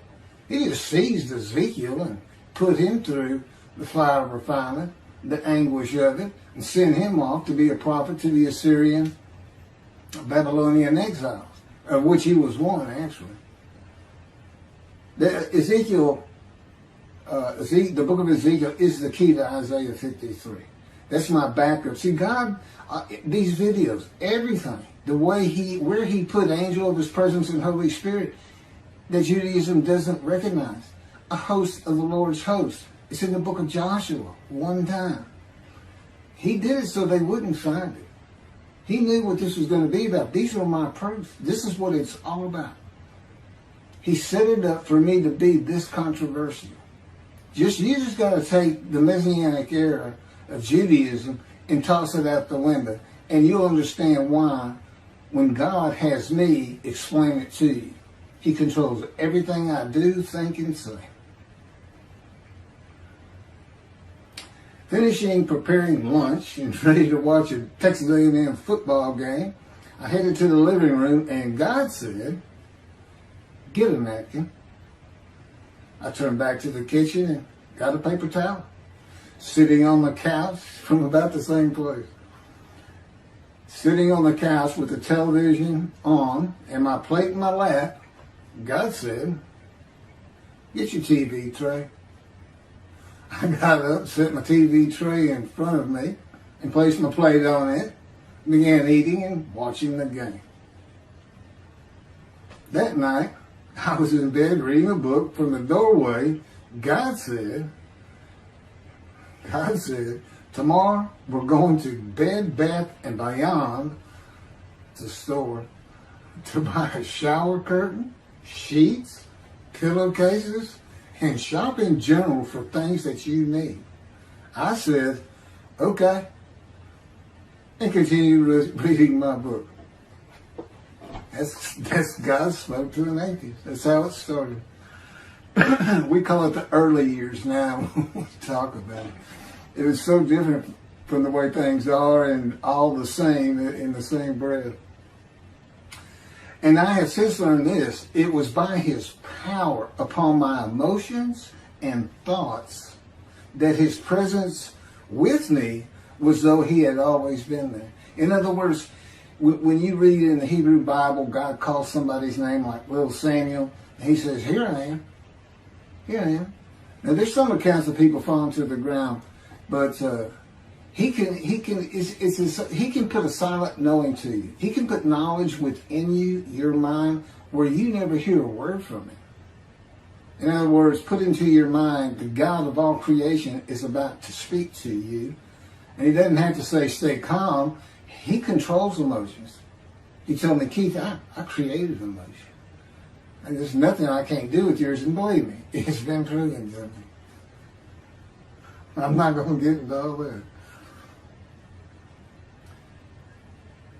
This story goes on. It turns out he had been like Jeremiah from the womb. Let me pass by that. I've never been affiliated with any church or synagogue. I've never had any teaching from yeshiva or seminary. Throughout my life, I did not. Let's put it this way. I was the actual opposite of Jesus Christ. Actual opposite. I'm a sinner. You know, I mean, He took me back. He said, "Look," you know, because I said, "Well, I wasn't that bad of a sinner." What? He said, "Really?" Here we go off in vision like the story of Scrooge and the Ghost of Christmas Past. I started getting smart with him. This is us talking friend to friend. I can talk to him like he's just a buddy sometimes. There is a line I know not to cross. I said, "Why would you call that a sin? Why is that a sin?" He said, "Keith, it's a sin. You lied." I said, "Yeah, but if I didn't lie, I was going to jail." He said, "But that don't make it good." I said, "Well, which comes first? Going to saving yourself? Or lying? And so what? I didn't believe in you anyway. I wasn't worried about going to hell either. It's just, I didn't think about those things." He tells me, "Man, I didn't let you. That's why I was with you from the get-go." He wanted me to be fresh. No preordained, settled in thoughts and beliefs on anything. And of course, I grew up in Texas for the most part, so it would have been Christianity. I didn't associate with anybody who was religious. I didn't even know what the term Jesus freak meant. I didn't even know that Jesus died for my sins, supposedly, under their theology. And I didn't know that there was a problem between Judaism and Christianity. Jews and Christians. I didn't know that. I had plenty of Jewish friends. You know, I was in the late 60s, 70s, my formative, going into my teen years, and, you know, he treated everybody as an equal. I never thought about it. Including African Americans, who in my day, we just said blacks. I guess that doesn't go anymore. But had great friends of all kinds. My best friend, I didn't even know he was Jewish until I saw him on Facebook 40 years later. But anyway, Let me jump ahead.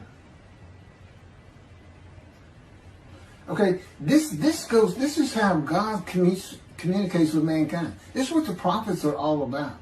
It's not just Ezekiel, a spirit lit and entered into me. At that moment, God was speaking. And then he says, at that moment, a spirit entered into me, and then I could hear God's words. So he's saying, and that means God is in his spirits.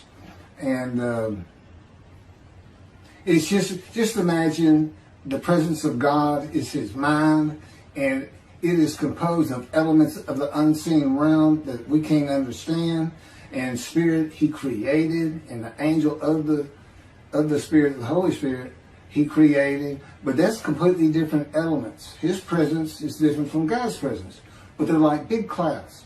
And they can float together and be as one cloud.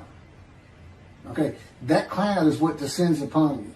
They are within me and without me. If you, this audience, was in a room with me, they would envelop you all around you. You'd be in the presence of God. The difference with me in that room is that that cloud engulfs me, flows through me. It's within and without me, as though there's no break because of my physical structure. My little spirit is a little cloud that also drifted in. That's what it is. And it happened with all the prophets. If they spoke God's words, he was talking to them. He was telling them, write this down. Write this down. All these 20 books or so, of the books of the prophets. Ezekiel, write this down. You got to set this up. Jeremiah, write this down. See, a time is coming. Well, that's the time in Malachi. It all comes together, and you'll find it in all these videos. So, and it doesn't just include Moses and the prophets. The man who wrestled with Jacob. Jacob says he wrestled with a man in divine beings.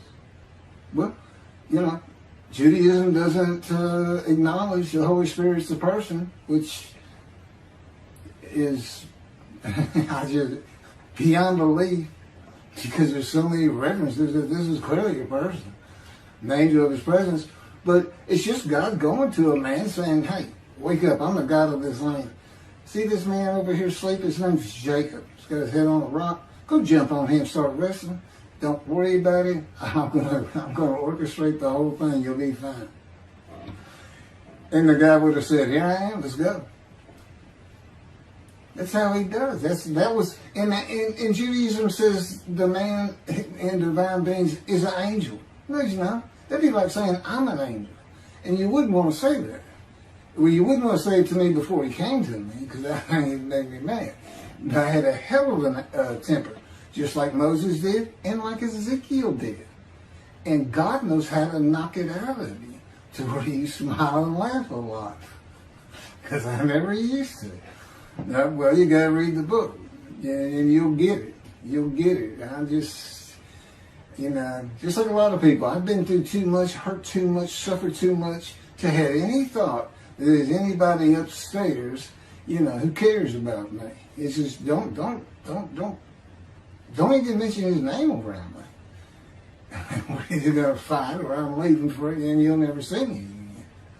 Now do that, because it just makes me angry. All that's gone, by the way.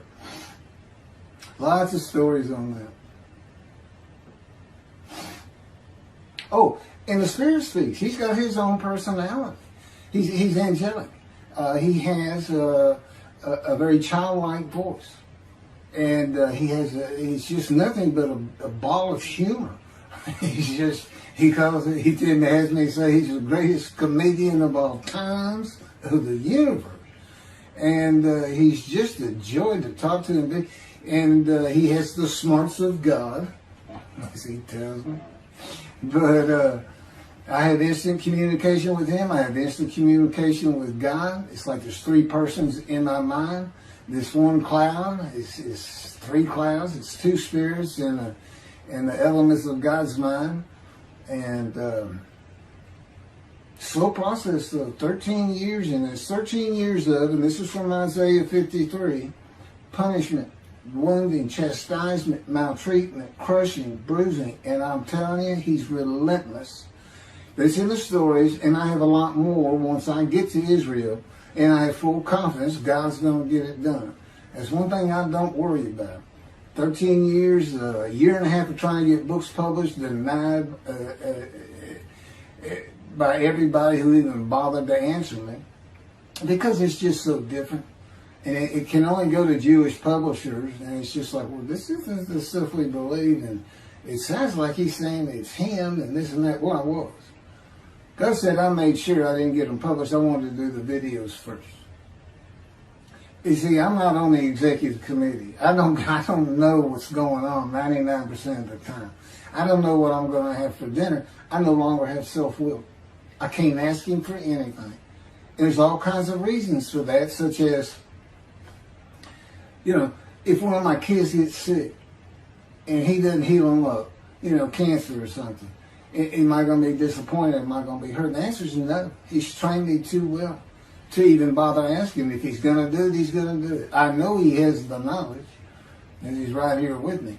So, it's a long, detailed process. I know things from his perspective. It's just another reason the Messianic era is not going to happen. And it comes out in these films.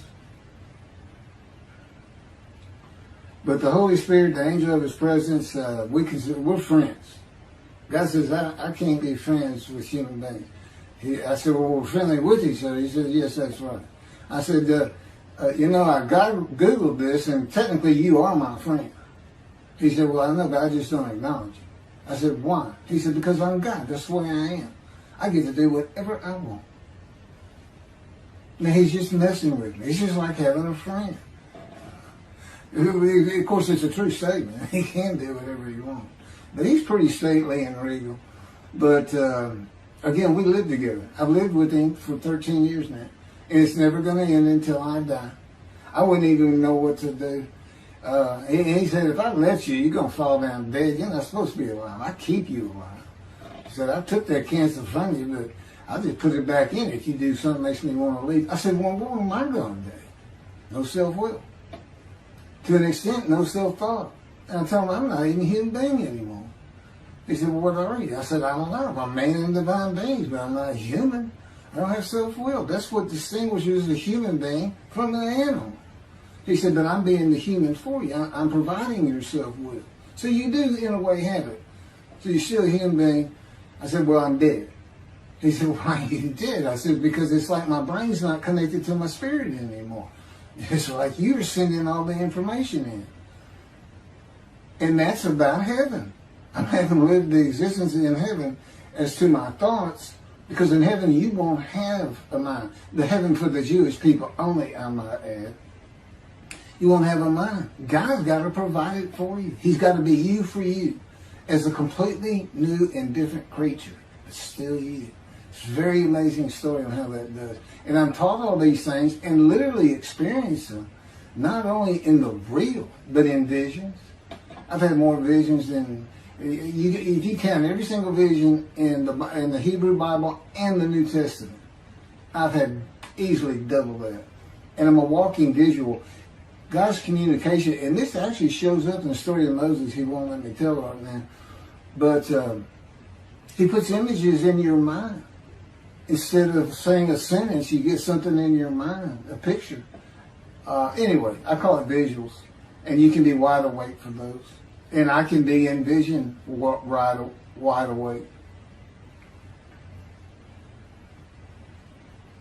Okay, so we finished our shopping to get shower curtains and everything. And God said, let's go to the bookstore and get you a Tanakh. To which I replied, well, what's a Tanakh? I didn't Hebrew Bible, okay. Well, I know the Holy Bible, the New Testament and Old Testament. And on we go. I'm starting to learn for the first time. At Barnes & Noble's, we looked at all the Hebrew Bibles and purchased the Jewish Publication Society's Tanakh, the Holy Scriptures, which is a translation that began in 1956. It was published in 85. Men who spent 30 years on the Leningrad Codex, the oldest Hebrew Bible in existence. They started from scratch. I hear these rabbis and people saying, well, I know what these translations are, this and that and this. And God says, just go with the JPS. They hit it right just about every single time. I've only found one thing that I don't understand how they missed it. But it's in 53. This is the 1985 edition. That's the best translation you can get out there. And I don't just hear God speak to me. His presence is heavy. And I'm also, it says he pinned Ezekiel's arms behind his back with his cords of power. And by his cords of power, Ezekiel could not leave his house. That's in Isaiah 53. He took him from the land of the living. Took him from society. The man of Isaiah 53 lives, so he's taken from society, but that doesn't, from the land of the living, that doesn't mean he died. And there's no crucifixion in 53. So you start to see how Ezekiel is so important in this, and that's where you find out about the covenants of friendship that come with God in the day of the Lord when Moshiach comes. Again, you don't hear anything about it in this Messianic era. I'll tell you this. I think the Jewish people are going to like this better. I think throwing out all that rubbish Judaism has been teaching from back in antiquity, that's where they're stuck, and see what's really going to happen with God coming back, a man in divine beings, with the capabilities of Moses, Elijah, the descendant of David. All their attributes, are in me. I can be each and every one of them, and I can be all four of them at one time. And God can speak to me. So, it's going to be fun. And he wants his temple rebuilt. That's the purpose of Isaiah 53. It says, a purpose which might prosper of God. But it doesn't tell us what the purpose is. Well, we find it in Malachi 3. I'm sending my messenger before me to clear the way for me, and I shall return to my temple suddenly. But the covenant that comes with David says, I'm going to place my sanctuary amongst you. He already knows it's not going to be there. And then we have Elijah in Malachi 3. Well, he's got a purpose that might prosper. And if it doesn't, God comes with utter destruction to the land. And again, you don't hear it with the Messianic era. Utter destruction to the land. There's 7 million Israeli Jews. How can you not read that and go, that sounds an awful lot like I'm going to raise up armies against you? How can you just ignore that?